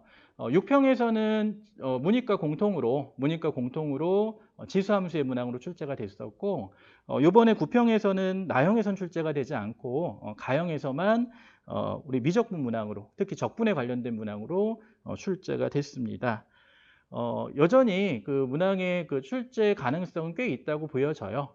문항 자체가 기억, 니은, 디귿이 묻고자 하는 게 3가지 이상이기 때문에 난이도를 높이고 그 변별력을 조절하기에는 꽤 괜찮은 형태의 문항이거든요. 하기 때문에 요 문항들 좀 철저하게 분석해 주시면 좋겠고 특히 이제 기억, 니은, 디귿 합답형 미적분 관련된 문항은 우리 기존에 기출해 보시면 뭐 20번 자료도 꽤 많이 있고요. 심지어 21번 자리에도 많이 나와 있잖아요. 가나형 모두 다 21번 자리에 합답형 문항들이 많이 위치해 있습니다. 그래서 조금 난이도 있는 것까지 감안하셔서 좀 철저한 준비 해주시면 좋을 것 같아요. 네, 그렇게 말씀드리고요. 6평, 9평에서 좀 이어서 좀 말씀드리면 6평의 그 합답형 문항에서 특징은 뭐 기억, 니은, 디귿이 다 의미가 있겠지만 특히 니은 선지를 보시면 그 니은 선지에서 지수함수에서 기울기를 비교하는 거거든요. 기울기 2개를 비교하면서 대소 비교가 참인지 거짓인지 확인합니다. 요번에 그 가형 그 18번 문항 합답형 문항에서는 디귿 보기를 보시면 요번에는 그 좌변과 우변에 있는 식이 넓이죠. 넓이가 누가 더 큰지 넓이를 이용해서 그 대소 비교가 참인지 거짓인지를 판단하거든요. 그래서 어떻게 보면 포인트는 지수함수가 되든 뭐 적분이 되든지 간에 이 대소 비교라고 하는 것을 수식으로 하지 않고 이 그림에서 기하학적인 상황에서 기울기의 비교라든지 아니면 넓이의 비교라든지 이런 것들로 해석할 수 있어야 되는 부분, 이런 것들이 좀 특징적인 걸로 보여집니다. 네, 하나 또 더 말씀드려 볼까요? 자, 가형이요. 가형의 6평의 그 등비급수 문항, 신유형의 문항이었는데 이런 문항 같은 것이 이번 9평에서는 좀 눈에 띄지 않습니다. 다만 그 28번에 가형 28번에 6평과 그림이 동일해요. 그죠? 구하고자 하는 모양이 완전 비슷했는데 묻고자 하는 게 달랐던 F세타, G세타의 차가 아니라 합으로 바꿔서 출제한 문항이 나름 변별력이 있습니다. 저희 그 오답률에서는 지금 2위 정도로 나와 있거든요. 30번 제외하고 가장 어려웠던 문항으로 주어져 있는데 평가원의 그 출제 경향 보도자료에 보니까 기출 문제 중에서 또 좋았던 문항들은 변형해서 재가공해서 재출제한다라는 그런 표현들도 있더라고요. 거기에 해당하는 문항으로 보여져요. 그래서 작년 6월 평가원의 28번 그 문항, 그 다음에 올해 6월 평가원 28번 그 자리에 똑같은 문항, 그리고 이번에는 그게 표현이 합으로 바뀐 문항 해서 변형해서 재출제하고 있는 문항이 28번으로 보여집니다. 나형 같은 경우는 지금 도형 관련 문항이 어렵게 출제가 되지 않은 걸로 보여지는데 비교적 간단하게 출제가 된 걸로 보여지고 평가원에서도 배점을 3점으로 잡았어요. 근데 이제 25번 아까 말씀드린 것처럼 그 25번이 오답률 5위까지 올라가 있습니다. 꽤 많이 힘들어하는 것 같아요. 도형 관련된 부분을. 근데 이런 부분들 준비해 주셔야 되고 수원에 그 삼각함수 관련된 도형 문항이 있죠. 그런데 그 나형 같은 경우는 함수의 극한에서 도형에 관련된 문항도 있거든요. 이번에 함수의 극한이 꽤 비중이 없게 출제가 됐는데 그 부분에 대한 대비도 좀 해주시는 게 좋을 것 같습니다. 자, 거의 다 했는데요. 저 킬러 문항 잠깐 말씀드릴게요. 킬러 문항은 작년 수능에 비해서는 이번 구평 30번 문이과 공통으로 30번 문항은 많이 어렵진 않은 것 같아요. 다만 문제는 뭐냐면 앞쪽에서 시간 내에 충분히 시간을 확보해서 30번을 풀어낼 수 있는 시간이 있는지 그 여부가 더 중요한 것 같아요. 그래서 시간이 주어진다면 충분히 최상위권은 해결할 수 있는 수준으로 보여지고요. 특히나 나중에 수능 입시에서도 요 경향이 이어진다면 최상위권은 요 킬러를 반드시 득점하셔야 돼요. 만점 여부가 중요한 변수가 될 거라고 보여집니다. 물론 이제 난이도 변화라든지 킬러의 그 유형 자체가 변화가 될 가능성도 충분히 있기 때문에 구평에서 제시된 요 정도까지만 하면 되겠다라고 생각하지 마시고 최상위권 같은 경우는 상한을 두지 말고 문항을 거르지 말고 고난도 문항도 상한을 두지 않고 열심히 연습해 보셨으면 좋겠습니다. 자, 마지막에 그 신유형이 변수다 이렇게 말씀을 드리는데요. 새로운 문항은 사실 시간이 확보가 필요해요. 그 문항을 해석해야 되는 시간도 필요하고 시도해봐야 되는 과정도 필요하기 때문에 반복적으로 자꾸 접하는 수밖에 없어요. 체계적으로 유형별로 학습하시고 아이디어를 자꾸 좋은 아이디어를 새로운 아이디어를 잘 정리해 놓으시는 것이 필요할 것 같습니다.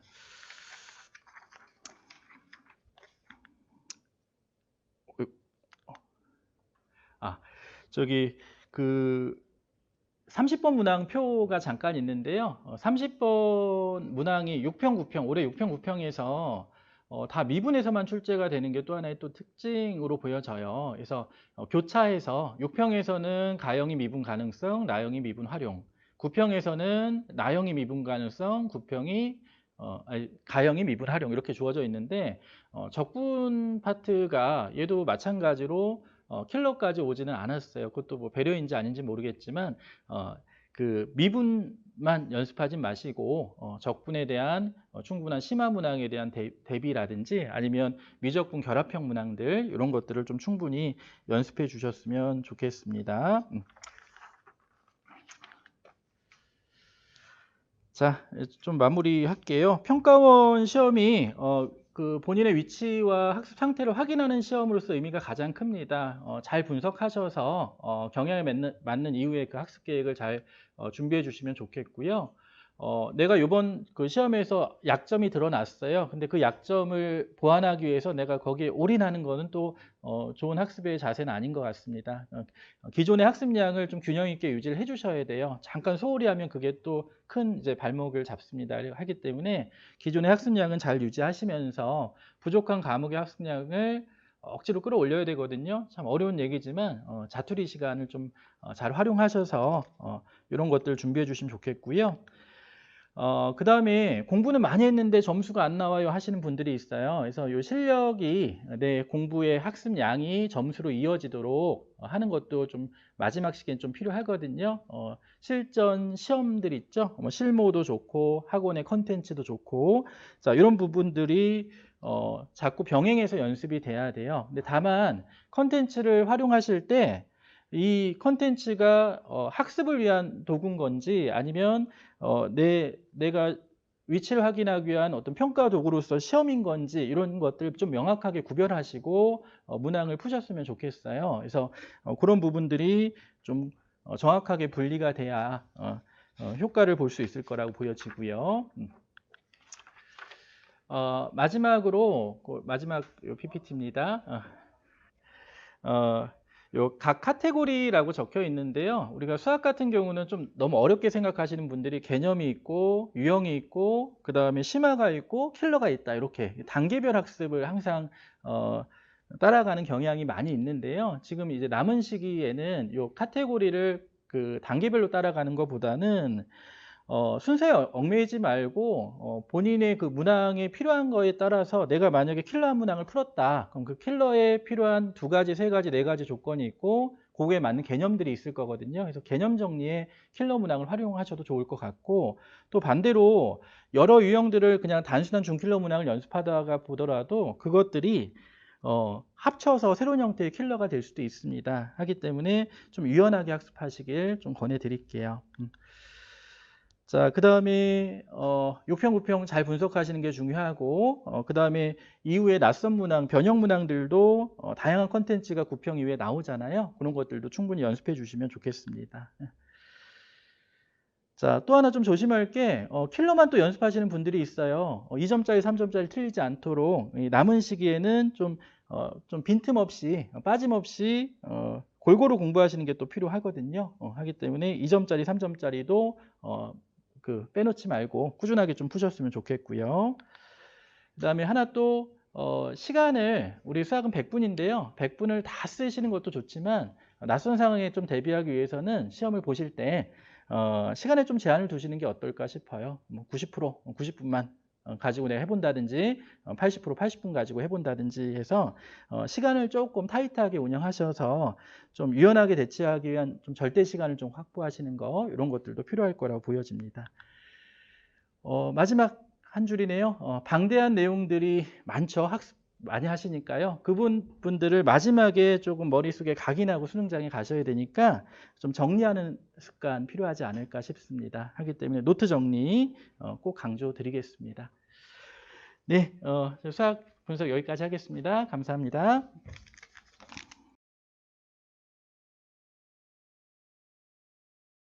변진입니다. 네. 뭐 앞에 국어랑 영어, 수학은 얘기를 들으셨고, 이제 저는 입시적인 측면하고, 그 다음에 뭐 이것저것 말씀을 드려야 되는데, 원래 이제 공지를 드릴 때, 오늘 제가 이제 수능 원서 접수 현황을 갖고 얘기를 좀 진행할 수 있을 것 같다고 생각을 했었어요.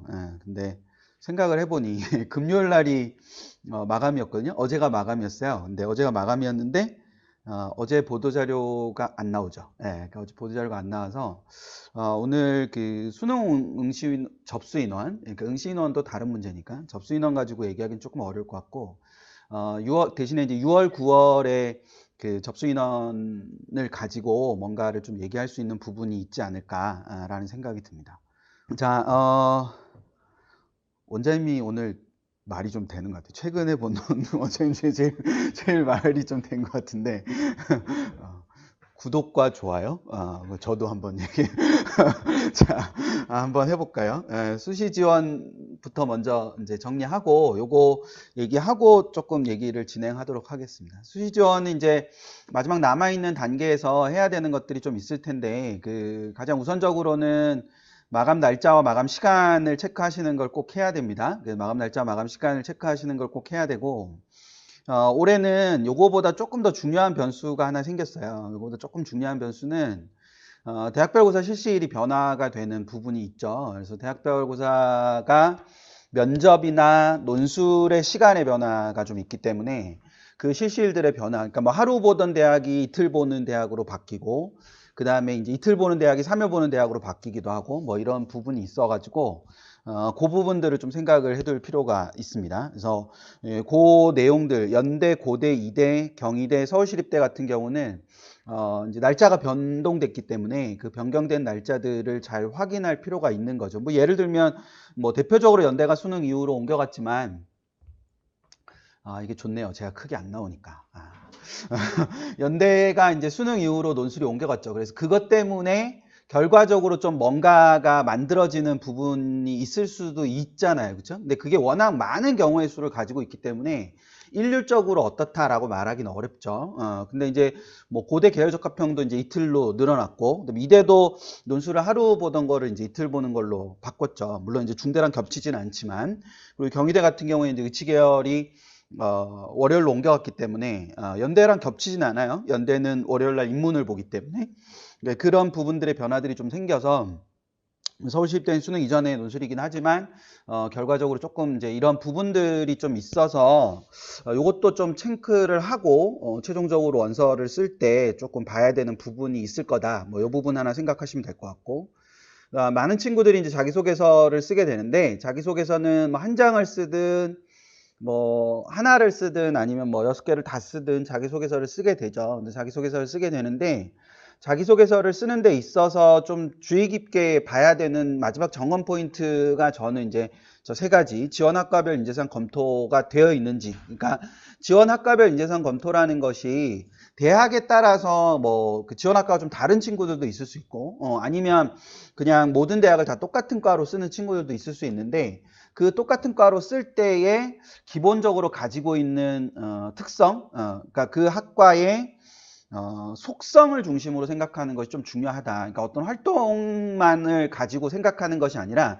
그 속성을 가지고 좀 생각을 하는 부분들을 좀 염두에 둬 생각을 해둘 필요가 있고, 특히 이제 사법 문항이 대학별로 좀 다르잖아요. 사법 문항이. 물론 이제 전체적인 틀에서는 정원 적합성하고 관련이 되거나 아니면 뭐 서울대학교 독서를 요구하거나 뭐 이런 부분들이 있기는 한데, 어쨌거나 사법 문항이 학교마다 약간씩의 차이가 있으니까 이게 헛갈리면 안 돼요. 헛갈리면 안 되는 부분이 있으니까 그 부분을 생각을 하는데, 여기서 이제 팁을 하나만 드리면 1, 2, 3번은 공통 문항이고 4번이 이제 개별 문항이잖아요. 대학별로 개별 문항이 나오는데 그 1, 2, 3번 문항을 공통 문항이니까 다 똑같지. 만약에 5군데를 학종으로 쓴다. 그러면 1, 2, 3번 문항은 다 똑같으니까 그냥 두고 4번 문항만 다 따로따로 작성을 해놓는 경우들이 많이 있을 거예요. 통상적으로. 그러니까 보통은 이제 웨브사이트에 바로 올리는 게 아니고, 그리고 웨브사이트에 지금 올릴 수가 없으니까 한글 파일이나 뭐 워드 파일이나 이런 데다가 저장을 해 놓잖아요. 저장을 해 놓는데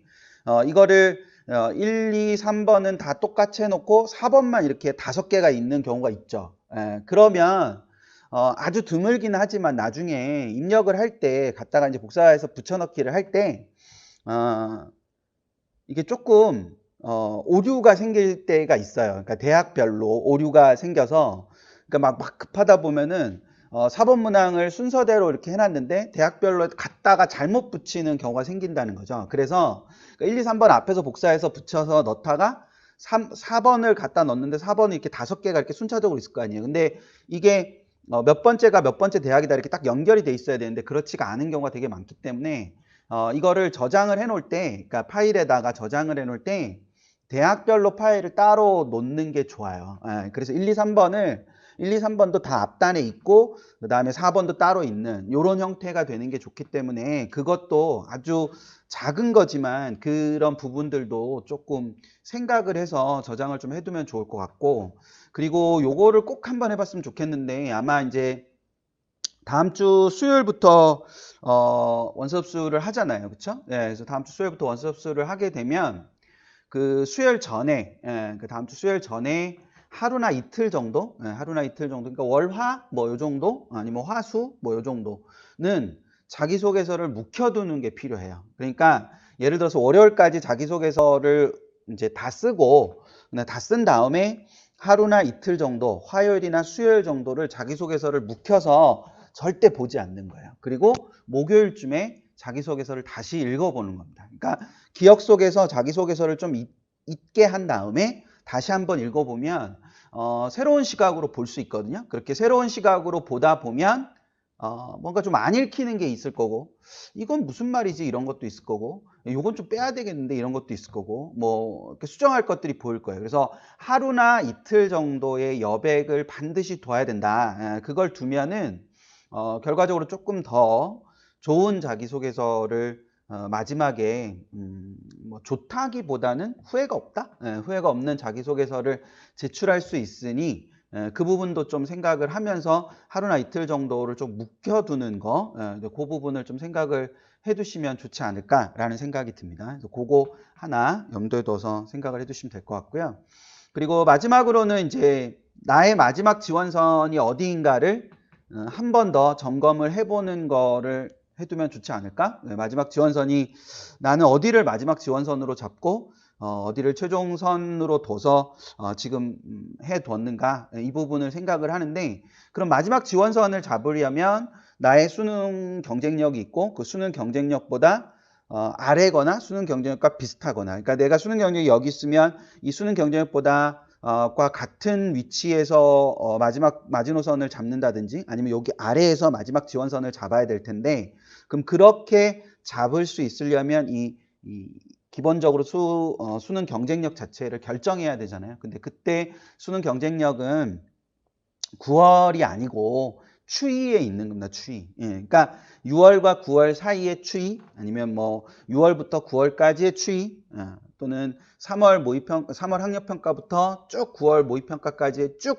나와 있는 그 추위. 그러니까 추위를 갖고 해야지 9월만 가지고 9월에 선생님 저 9월에 잘 봤어요. 어쩌라고 9월에 잘 봤는데 9월에 잘 봤다고 수능도 잘 보냐고요. 그러니까 그게 아니기 때문에 기본적으로 그 추이 범위 안에를 잘 생각을 해둘 필요가 있어요. 이걸 거꾸로 말하면 9월에 못 봤어요. 못 봤는데 어떡하라고요. 못 봤다고 해서 그게 꼭 자기의 수능 결과는 아닐 수 있기 때문에 그 부분을 좀 생각을 하면서 보실 필요가 있을 거다라는 점, 그거를 염두에도 생각을 합니다. 자, 마지막 체크 지점입니다. 마지막 지점은 이렇게 네 가지인데, 뭐 첫 번째 지점은 굉장히 잘 그냥 확인만 하면 되는 거고, 두 번째 지점도 확인만 하면 되는 거죠. 확인을 하고 다른 친구들이 어떻게 변할까를 생각하지 말고, 특히 연대가 수능 이후로 옮겨가서 연대가 수능 이후로 옮겨갔으니까 막 폭발이 될 거고, 그러면 나는 붙을 가능성이 떨어질 거고, 뭐 단순하게 생각을 하면 연대 논술을 수능 이전에는 쓰지 못하는데 수능 이후에 쓸 수 있다, 형태가 된다고 하면 그 친구는 어떤 성향일지를 생각을 해봐야 되지 않을까요? 그러니까 수능 이전에 논술을 안 쓰는 친구들은 연대 잡혀가면 안 되는 애들이잖아요. 그러니까 그 친구들 굉장히 수능적으로 좀 우수한 친구들일 거잖아요. 그렇죠? 그 친구들이 수능 이후에 보험을 들러 수능 이후로 가면 논술을 쓴다는 건데, 그럼 그런 아이들이 얼마나 될 건가?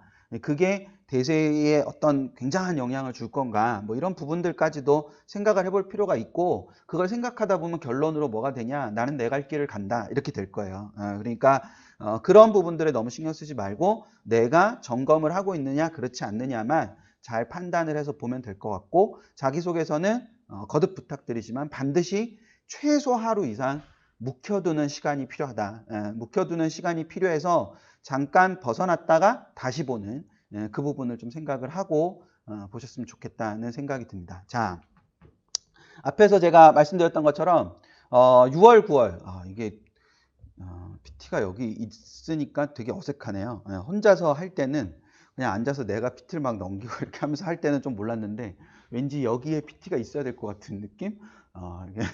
이게 그 지금 보고 계시는 거에 보면 제목에 6월, 9월 접수 인원을 중심으로 라고 제가 써놨잖아요. 그러니까 여기서 이제 이 통계에서 조심하셔야 되는 부분은 6월, 9월 접수 인원입니다. 그러니까 응시 인원이 아니에요. 그러니까 응시 인원, 9월 응시 인원 아직 나와 있지 않기 때문에, 원래는 수능 접수 인원을 가지고 했으면 좋겠지만 수능 접수 인원을 지금 현재 알 수 없고, 근데 6월, 9월의 추세를 가지고 보면 수능도 어느 정도 생각해 볼 수 있으니까 접수 인원을 가지고 한번 생각을 해보자. 첫 번째 제 의문은 재수생은 폭발적으로 늘었을까? 굉장히 많은 언론에서 재수생이 엄청 많이 생길 거다, 뭐 이런 얘기를 했었잖아요. 재수생은 정말로 폭발적으로 늘었을까? 그럼 전년도 대비 기준으로 늘었을까? 6월 기준으로 늘었을까? 뭐 이런 부분을 생각해 봐야 되는데, 이걸 보면 지금 통계를 잘 보시면 이게 딱 표를 보시면 제가 진하게 표시해 놓은 부분이 있죠. 예, 진하게 다른 색으로 딱 유일하게 나와 있는 부분이 있습니다. 거기 보시면 16.02%, 16.39% 이렇게 돼 있어요. 그게 무슨 수치냐면 전체 접수생 중에서 제 졸업생 등의 비율인 겁니다. 졸업생 등의 비율인데 그럼 전년도 9월 모의평가에서는 16.39%였는데 올해는 16.02%가 됐다라는 거예요. 그러니까 졸업생 비율이 증가했다고 보기 어렵죠. 전년도보다. 근데 6월도 잘 보시면 6월에 그 14.46%였는데 2020학년도 보시는 거에 오른쪽이죠? 네, 오른쪽에 14.46%였는데 올해 6월에 접수 인원은 13.81%였기 때문에 이미 출발 자체가 졸업생 등이 줄어 있는 상태에서 출발을 했어요. 전년도보다. 그래서 사실상 전년도보다 9월 모평을 기준으로 보면 졸업생의 증가세가 더 높아요. 그러니까 어떻게 알 수 있냐면 거기 세 번째 줄에 보시면 6월 대비 9월 비율이라고 되어 있는 부분이 있는데 거기 졸업생 등의 비율에 보면 116.93%라고 돼 있잖아요. 그렇죠? 네, 116.93%. 마우스가 여기 있죠, 지금? 누가 여기 잠깐 오실래요? 네, 그래서 거기 보시면 마우스 포인터를 그 116. 예, 그렇죠. 예, 거기 그 아래쪽에 그러니까 거기 밑에 보시면 거기 116.93%라고 돼 있는 부분이 있잖아요. 이 부분이 올해 지금 졸업생 비율이 6월 대비 더 늘어난 비율이에요. 근데 그거를 똑같이 그대로 오른쪽으로 옮기셔서 2020학년도에 졸업생들의 비율을 보면 115.25%라고 돼 있어요. 그러니까 115.25%라는 그 숫자는 이 6월 대비 졸업생이 늘어난 비율이 115.25%인데 올해는 116.93%니까 사실 작년보다 올해가 좀 더 늘어난 비중이 있다고 볼 수 있죠. 하지만 전체 수험생 중에서 졸업생의 비중이 높은 건 아니다. 이렇게 해석을 할 수 있는 겁니다. 그러니까 전체 수험생이 줄어드는 상태에서의 그런 변화들을 조금 생각하실 필요가 있고 이 가형 선택자를 보면 가형 선택자의 그 2020학년도 9월 모의평가 접수 인원의 가형 선택자를 보면 35.01%라고 나와 있는 부분을 보실 수 있어요. 그러니까 35.01%라는 그 수치 자체는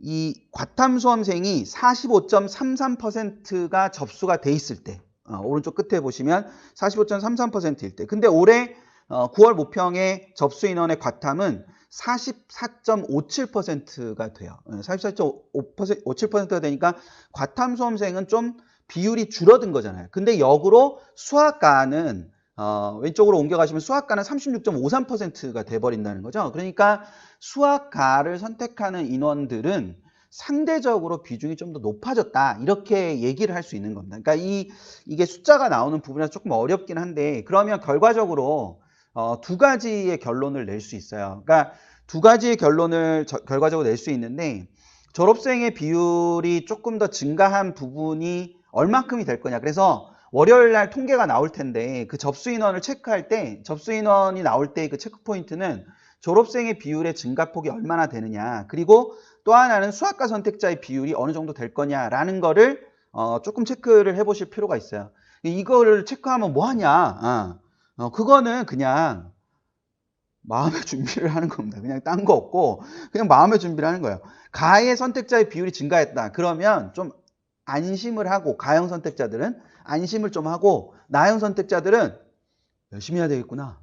이렇게 생각을 해야 됩니다. 그러니까 가형 선택자들은 야 애들이 그래도 전년도까지보다는 가형을 좀 한대. 그러니까 좀 안정적으로 내 수학 점수가 나올지도 몰라. 이렇게 생각을 하고 나형 친구들은 야 깔아주는 친구들이 없어졌는데 그러면 더 열심히 해야 되겠는데? 라고 생각을 하는 구조로 움직임이 가야 된다는 거죠. 그러니까 그 부분이 좀 필요한 포인트다라는 거. 이제 그걸 생각을 해두면 될 것 같고 또 하나는 그래서 수학나 집단의 집중력이 조금 더 필요한 부분이 있다라는 거. 이제 그거를 생각하고 보시면 되는 거기 때문에 그러니까 이거를 체크를 할 때 이 부분을 좀 체크를 한다. 그래서 결론적으로 말씀드리면 올해는 가형 선택자가 조금 더 많기 때문에 가형의 점수에 조금 더 안정성을 띌 가능성이 높다라는 거. 이제 그 부분을 생각을 하고 나형 집단의 친구들, 특히 이제 최상위권 친구들은 나형 집단에서 수학 성적이 하락할 가능성, 개연성이 조금 있는 거예요. 예년에 비해서 그러니까 그 부분들에서 수학의 중요도가 조금 더 높아진다는 측면을 생각을 해두시면 될 것 같습니다. 예. 됐어요. 이제 가셔도 돼요. 예. 자, 그래서 그 부분 생각을 해두시면 될 것 같고, 자, 그 다음에 이제 가치점 결과 분석을 가지고 생각을 하면 이제 뭐 이런 형태가 돼 있는데 최고점을 가지고 보면요, 표준점 최고점을 가지고 보면 이게 솔직히 올해 가채점은 예상하기 조금 어려운 게 이게 결시율이 되게 높아서 6월 달에도 결시율이 거의 20%에 가까운 결시율이 나왔기 때문에 9월 달에도 그런 결시가 들어가게 되면 이 표현점수 체계나 아니면 등급컷이나 이런 부분들이 변화가 있을 수 있습니다. 충분히. 예, 변화가 있을 수 있어서 그 부분들은 조금 조심스럽긴 한데요. 일단 기본적으로 보면 138 정도의 요소를 표현점수를 가지기 때문에 최근에 몇 번의 시험들 중에서 그렇게 뭐 가장 어려웠던 시험이라고 볼 수 있죠. 왜냐하면 144, 139, 140, 139, 138 이렇게 이어지니까. 근데 이제 뭐 중요한 건 이 점수 자체가 어떠냐는 게 중요한 게 아니니까 대신에 오히려 절대평가인 영어의 1등급과 2등급의 비율은 굉장히 중요한 의미를 가질 거로 보입니다. 그러니까 1등급과 2등급의 예상 비율을 보면 5.3%와 11.2% 이렇게 돼 있는데 이 두 개의 퍼센트가 최근에 4번, 그러니까 4번의 시험에서 나오지 않던 퍼센트거든요. 그러니까 2020학년도 9월에 보면 5.88%라고 나와 있는데, 물론 이제 올해도 결시율이 들어가서 결시가 이제 들어가면 저게 5.88까지 올라갈 수 있을지도 모르겠어요. 근데 요 부분에서 봤을 때, 그럼 전년도 6월과 9월과 수능을 비교해 보면 6월과 비슷한 퍼센트에서 나온 것 같지만 실제로는 그렇지 않고 조금 더 수능이 더 많이 비율이 나왔잖아요. 그러니까 1등급 비율은 떨어졌지만 2등급 비율이 좀 더 높아졌잖아요. 그렇죠? 그러니까 이런 구조들을 생각해 봤을 때 올해 영어도 전년도 수능하고 비슷한 양상을 띠거나 아니면 8%와 5%의 중간 사이 지점, 그게 이제 전년도 수능에 좀 비슷한 형태를 띠게 되는 거죠. 그러니까 그런 형태로 나올 수 있고, 또 하나는 이게 영어의 연계율 자체를 떨어뜨리는 그런 실험으로 사용될 수도 있기 때문에 여러분들이 영어에 대한 집중력을 조금 더 갖고 가는 것이 필요하지 않을까라는 부분이 좀 눈여겨서 보입니다. 그래서 그거를 생각을 좀 해두실 필요가 있을 것 같고, 수학은 아이고 위로 넘겼네요. 네, 수학은 이제 가형과 나형이 다 이런 정도의 패턴을 보였는데 가형은 뭐 일단 표현점수 최고점 상으로는 제일 쉬웠던 시험이긴 하지만 기본적으로 3컷으로 내려가는 부분이, 그러니까 3컷으로 내려가는 부분이 조금 더 떨어져 있는 걸로 보이거든요. 예, 그래서 이게 중상위권 친구들한테 조금 어려웠던 시험, 이런 형태로 생각을 해볼 수가 있고, 수나는 6월에 너무 쉬웠었기 때문에 이게 체감적으로 굉장히 많이 어려운 것처럼 느껴질 수 있는데 전년도 수능하고 비교하면 그게 굉장히 많이 어려웠다라고 말하기 조금 어려운 거죠. 그러니까 저 정도 선이 기본적인 체제로 맞추어지는 것이 아닌가라는 생각이 좀 듭니다. 물론 기본적으로 1등급 컷을 88 정도 선에서 맞추려고 노력은 하겠지만 그 친구들이 어떻게 공부하느냐의 문제가 달려 있는 거라서 이걸 뭐 무조건 뭐 88로 맞춘다 이렇게 말하기는 어렵죠. 그래서 이것보다 이제 조금 더 중요한 거는 이제 생각해 볼 쟁점들인데, 제가 생각할 때 국어는 요런 포인트가 조금 더 중요하지 않나? 라는 생각이 들어요. 그러니까 그러니까 가나 분리형 독서 제시문이 6월, 9월에 다 나온 상태거든요, 지금. 그러니까 가형과 가글과 나글. 그러니까 글 안에 여러 개의 단락이 있는데 그것이 그 제시문과 나 제시문으로 묶여서 독서 제시문이 나오는 게 6월, 9월에 다 나왔는데 그거에 따르는 여러분들 나름대로의 독해법을 좀 갖는 게 필요하지 않을까라는 생각이 좀 듭니다. 그러니까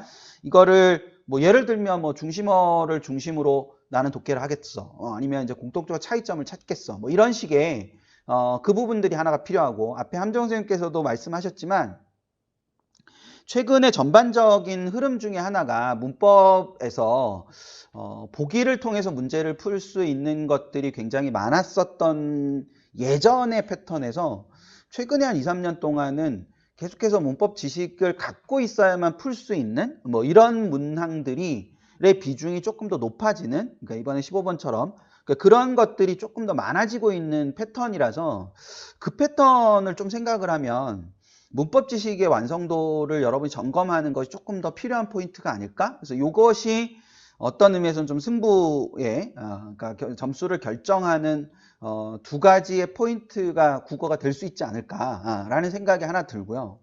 수학은 좀 할 얘기가 많아서 많이 써놓긴 했는데, 공통범위에 대한 대응책을 마련하고 있는가? 그러니까 공통범위가 이거는 어렵게 출제된다 이런 부분의 문제는 아니에요. 그러니까 난이도보다는 완성도라는 측면에서 좀 초점을 맞춰서 볼 필요가 있다는 거죠. 그러니까 완성도라는 측면에 초점을 맞춰서 본다는 얘기는 또 다르게 얘기하면 공통문항을 좀 더 빠른 속도로 풀어나가는 그런 이렇게 능력이 좀 있어야 되지 않을까? 그러니까 공통문항을 쉽게 출제된다면 그거를 빨리 풀고 시간을 확보하는 도구로 사용돼야 하고, 만약에 그 공통문항 중에 조금 어려운 문항이 존재하게 된다면 그것 역시도 거기서 시간을 잡아먹지 않도록, 그래서 속도를 중심으로 완성도를 좀 생각하는 거. 그래서 공통문항에 대한, 공통범위에 대한 대응책, 그러니까 공통문항뿐만 아니라 공통범위에 대한 부분을 생각할 필요가 있다. 그래서 아까 앞에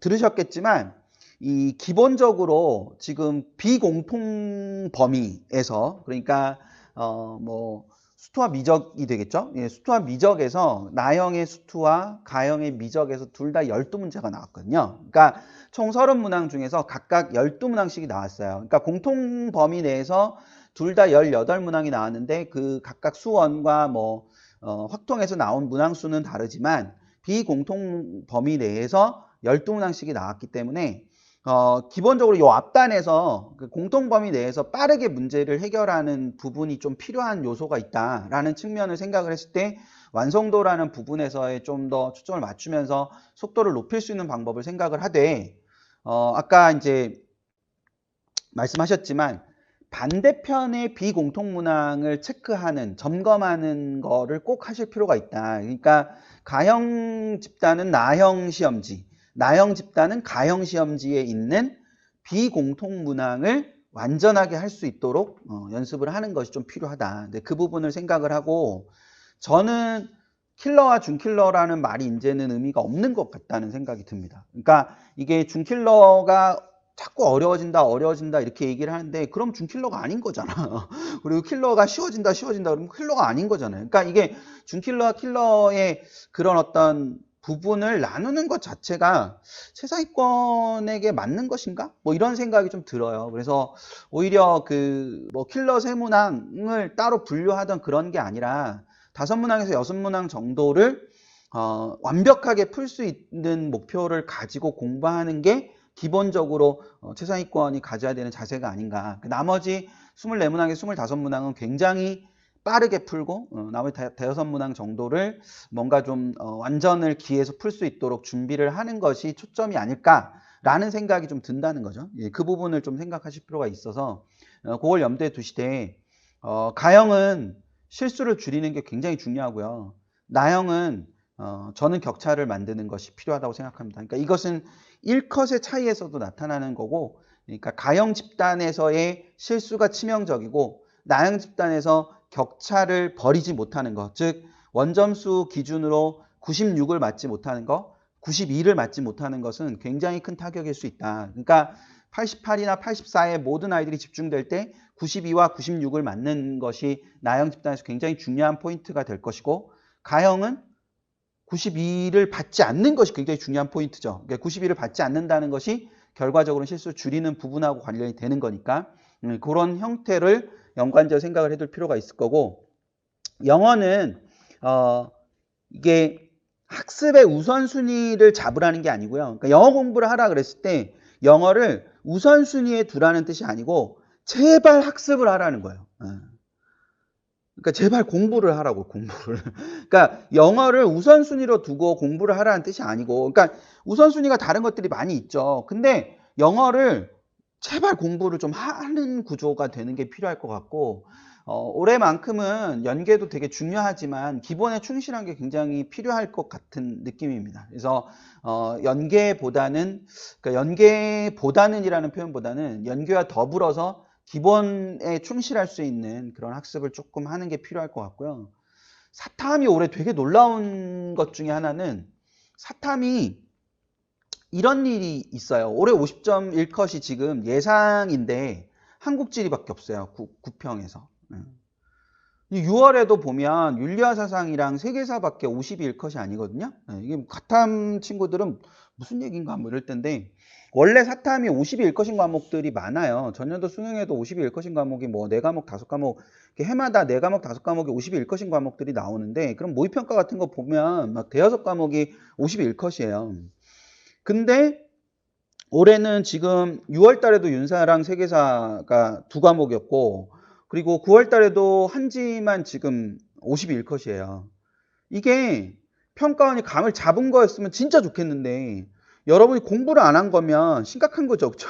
근데 어쨌거나 이게 되게 예쁘게 모양이 떨어지고 있어요. 지금. 그래서 사탐이 예쁘게 모양이 떨어지고 있어서 여러분들이 학습의 여파에 따라서 사탐에 따르는 격차가 좀 생겨날 수 있는 부분이 있다. 그러니까 다 만점 받을 때는 만점 받는 애들이 그냥 다 비슷비슷하잖아요. 그렇죠? 예. 근데 거기서 이제 한 문제 틀리면 굉장히 격차가 벌어지죠.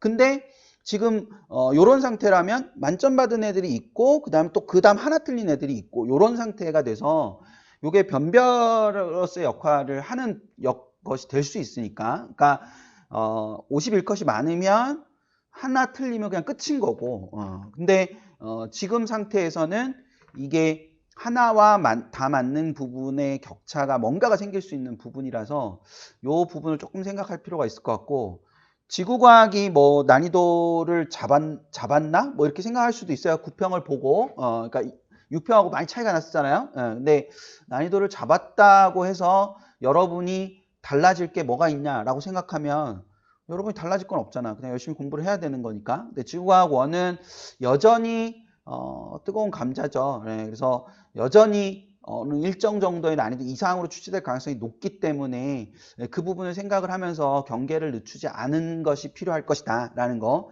그걸 염두에도 생각을 해둘 필요가 있습니다. 전반적인 흐름에서는 이런 포인트들을 중심으로 좀 체크를 해두는 게 필요하지 않을까라는 생각이 들고요.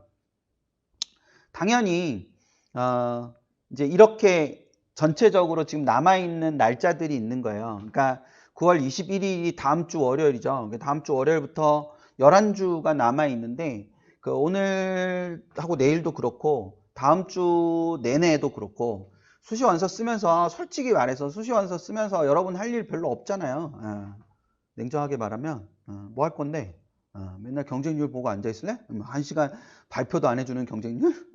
경쟁률 뭐 하루에 2번 정도밖에 발표 안 하는데 계속 앉았고 새로 고침만 그냥 F4만 계속 하고 있는 거야? 그러니까 그런 거 할 일 별로 없으니까 그냥 다음 주 내내도 그냥 구평 분석을 하는데 시간을 좀 쏟을 필요가 있어요. 그러니까 이게 11주의 그림을 다 그릴 수 있으면 좋겠지만 일단 다음 주에 구평 분석을 하는 게 좀 더 초점이 돼야 되는 부분이 있으니 그걸 중심으로 생각을 해 나가는데 그 구평 분석을 할 때 사고 과정을 분석하는 것이 진짜 중요합니다. 그러니까 사고 과정이 내가 문제를 푸는 사고 과정이 어떤가라는 걸 분석하는 게 굉장히 중요한 포인트니까 그 부분을 생각을 하는데 그걸 하기 위해서는 이렇게 생각을 하는 거예요. 무엇을 묻고 있는가부터 출발을 하는 겁니다.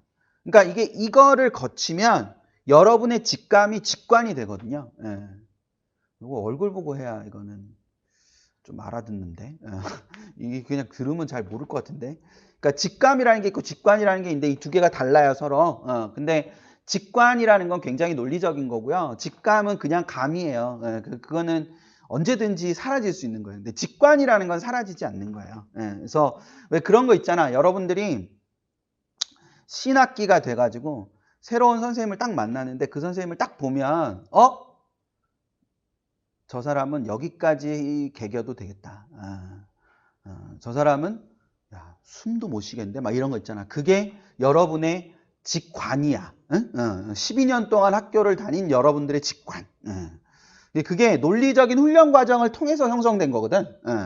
근데 학교를 나처럼 이제 오랫동안 안 다닌 사람은 저 선생은 어떻겠다 하면 그냥 직감이야, 직감. 그래서 틀릴 확률이 높지. 근데 직관은 틀리지 않아. 여러분들 동물적으로 아주 잘 알잖아.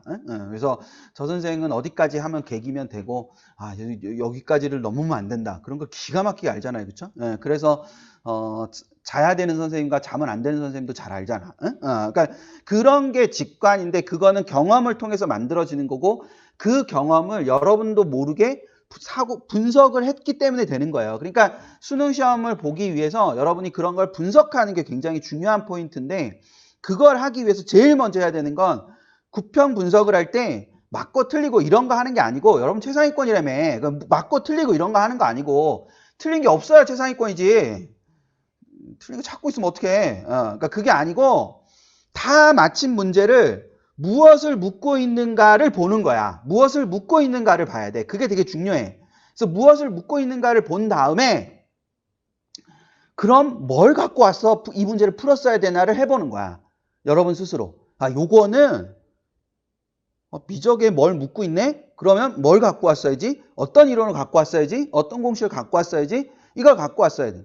그러니까 그거를 정리하는 게 사후 과정을 분석하는 거예요. 그게 문항을 분석하는 핵심적인 부분이기 때문에 이거 다 학부모님만 듣고 계시면 어떡하지? 애들이 들어야 되는데. 그 포인트가 되는 거예요. 그리고 또 하나는 그러면 다른 방법은 없나? 그럼 또 다른 이걸 갖고 와야 되는 또 다른 이유는 뭐지? 이걸 생각해 보는 거가 되게 중요한 포인트입니다. 그러니까 그렇게 하면서 여러분의 생각을 객관화시키면서 직관으로 바꾸는 것이 지금 시점에서 여러분들이 해야 되는 일이니까. 근데 그 부분을 가지고 구평 분석을 하는 거를 한 주 정도를 하세요. 한 주 정도를 그 관점에서 진행을 하고, 그러고 나면 뭐 이렇게 짤 수도 있고 이렇게 짤 수도 있겠지. 그러니까 이거는 뭐 이렇게 구획을 하는 것이 중요한 거야. 그러니까 구획을 나누는 것이 되게 중요한 거예요.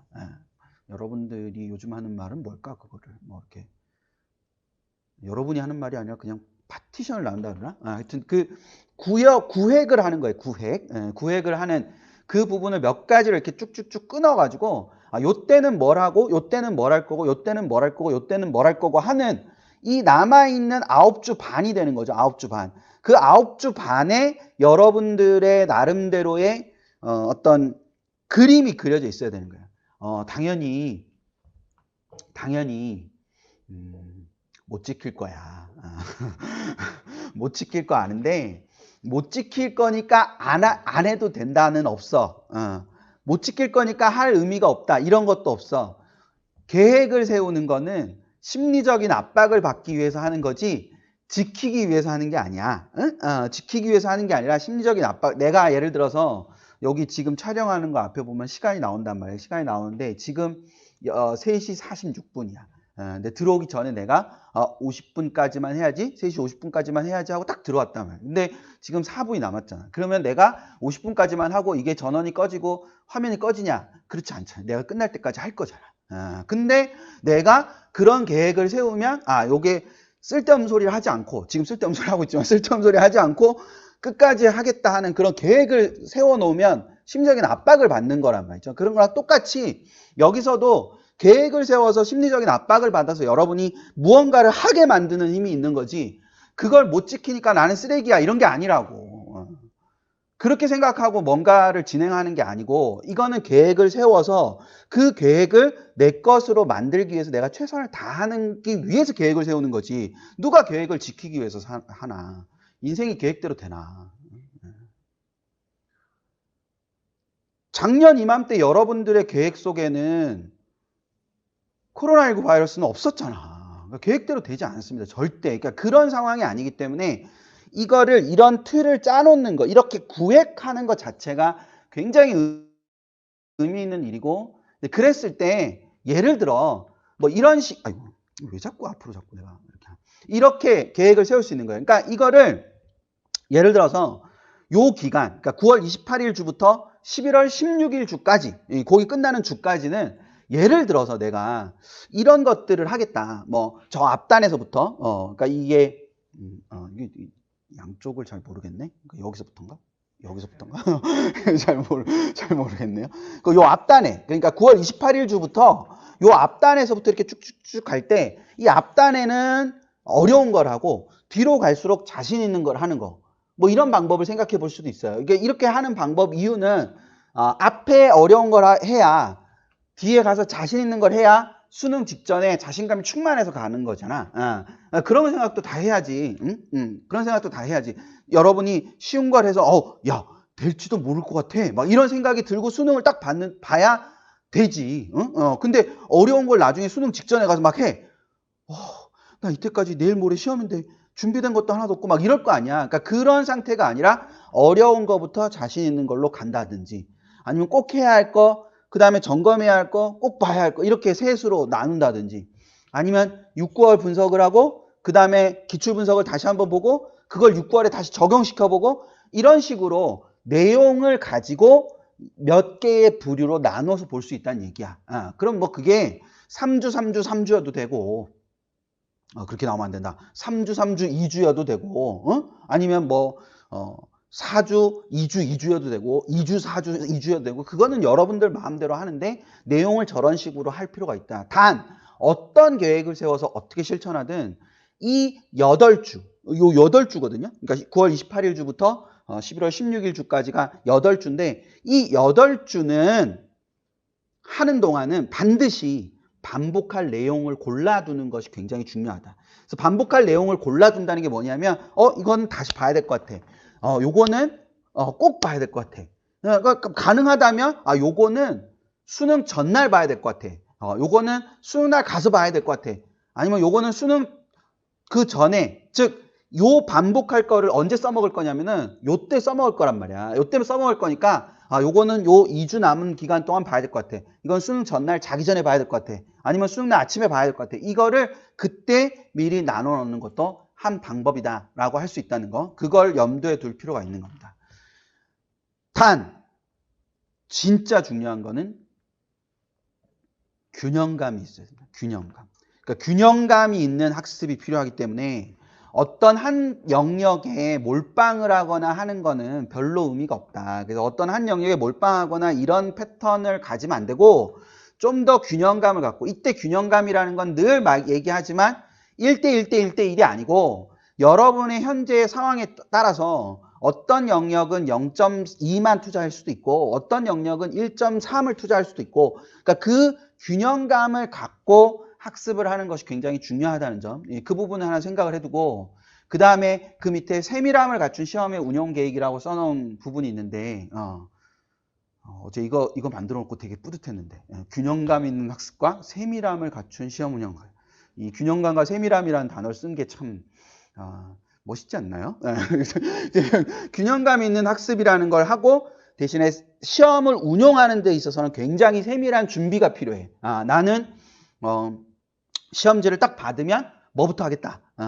또는 시험지를 넘길 수 있게 되는 시점에 나는 뭐부터 하겠다라는 그 세밀한 계획을 짤 필요가 있다. 그래서 그걸 짜서 실제로 실무 같은 걸 할 때도 그런 거를 중심으로 연습을 해보는 그런 훈련을 하는 게 중요하니까 세밀함을 갖춘 시험 운영 계획을 가지고 있어야 된다는 거. 더더군다나 최상위권이라는 존재들은 이 균형감과 세밀함이 있느냐 없느냐에 따라서 상위권이냐 최상위권이냐를 나누는 거기 때문에 결과적으로 이거 생각을 해봐. 최상위권이나 상위권이라고 부를 수 있다는 얘기는 어떤 한 영역에 큰 문제가 생기고 있는 것이 아니라 골고루 다 어느 정도의 완성도를 갖고 있는 상태여야 되잖아. 그래야 최상위권이나 상위권이라고 부를 수 있지. 그러면 그 상황에서 균형감을 갖추는 것은 굉장히 중요해. 여러분들한테 무슨 선택과 집중이야, 최상위권이.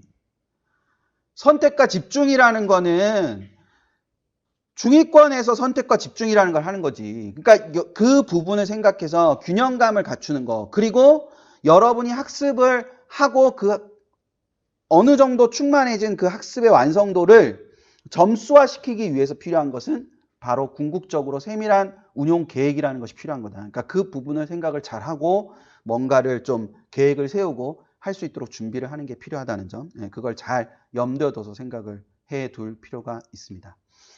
라이브 제가 이제 이투스에서 라이브 하면서도 이거를 했었는데 되게 근사한 말이에요. 제가 한 말은 아닌데 누군가한테 들은 말이에요. 예, 들은 말인데 안 하면 불안하지 않아요. 예, 안 하면 불안하지 않는데 그쵸? 모르니까 안 하면 불안하지 않아요. 예, 안 하면 예를 들어서 오늘 강남 하이퍼 입장에서는 굉장히 큰 시도였거든요.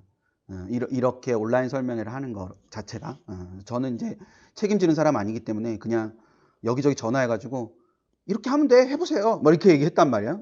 근데 이제 그거 하면서 준비하는 실무를 하시는 분들은 막 엄청 그랬을 거 아니에요. 이런 걸 모르면 불안하지 않죠. 이런 사고가 나면 어떡하지? 저런 사고가 나면 어떡하지? 불안하지 않은 거예요. 불안하지 않아요. 안 하면. 그러니까 이런 시스템이 있다는 걸 모르는 사람들은 하나도 불안할 게 없어요, 세상에. 설명에 되면 안 된대. 하지 마. 뭐 이렇게 되는 거 아니에요, 그냥. 그냥 그렇게 되는 건데, 이거를 그냥 어설프게 하잖아요? 그러면 되게 불안해요. 어설프게 하면. 이런 일이 벌어지면 어떡하지? 이런 일이 벌어지면 어떡하지? 이런 일이 벌어지면 어떡하지? 막 이래요. 근데 이거를, 어제도 저한테 막 접속하라 그러고 막 그랬거든요. 그렇게 해서 막 더 하면, 충실하게 하면, 그러면 불안을 극복하고 되게 재미있게 그리고 아주 적극적으로 이런 걸 해볼 수 있는 거예요. 그러니까 모든 일이 세상의 모든 일이 다 똑같은 겁니다. 여러분이 공부를 안 하면 불안하지도 않아요. 여러분이 아는 게 없으면 불안하지 않아. 근데 알면 알수록 시험장 가서 이러면 어떡하지? 이것도 해야 되는데 저것도 해야 되는데 그래 이것도 해야 되는데 저것도 해야 되는데 언제 뭐부터 먼저 하지? 그냥 다 해. 다 하면 돼. 다 하면 그 불안이 극복이 되는 거니까 그 부분을 생각을 하고 여러분들이 올해 좋은 결과를 가질 수 있었으면 좋겠습니다. 이게 라이브를 하면 제가 문제가 있네요. 처음엔 분명히 학부모님 대상으로 시작했다가 끝날 때 가면은 학생 대상으로 바뀌어요. 이게 어떻게 되는 건지 잘 모르겠는데 얼마나 들으셨는지 잘 모르겠지만 학생들이 들으면서 그런 부분들에 대한 생각들을 좀 많이 했으면 좋겠습니다. 저는 여기까지 하겠습니다. 감사합니다. 많은 분들이 들어오셔가지고 잘 들어주셔서 너무 감사드리고요.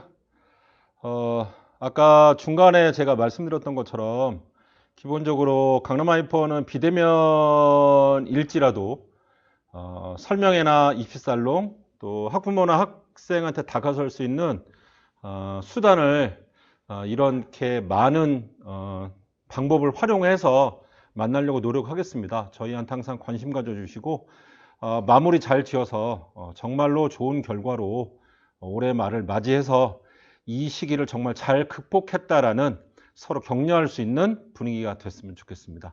오늘 감사했습니다. 그러면 10월 달에 뵙겠습니다. 감사합니다.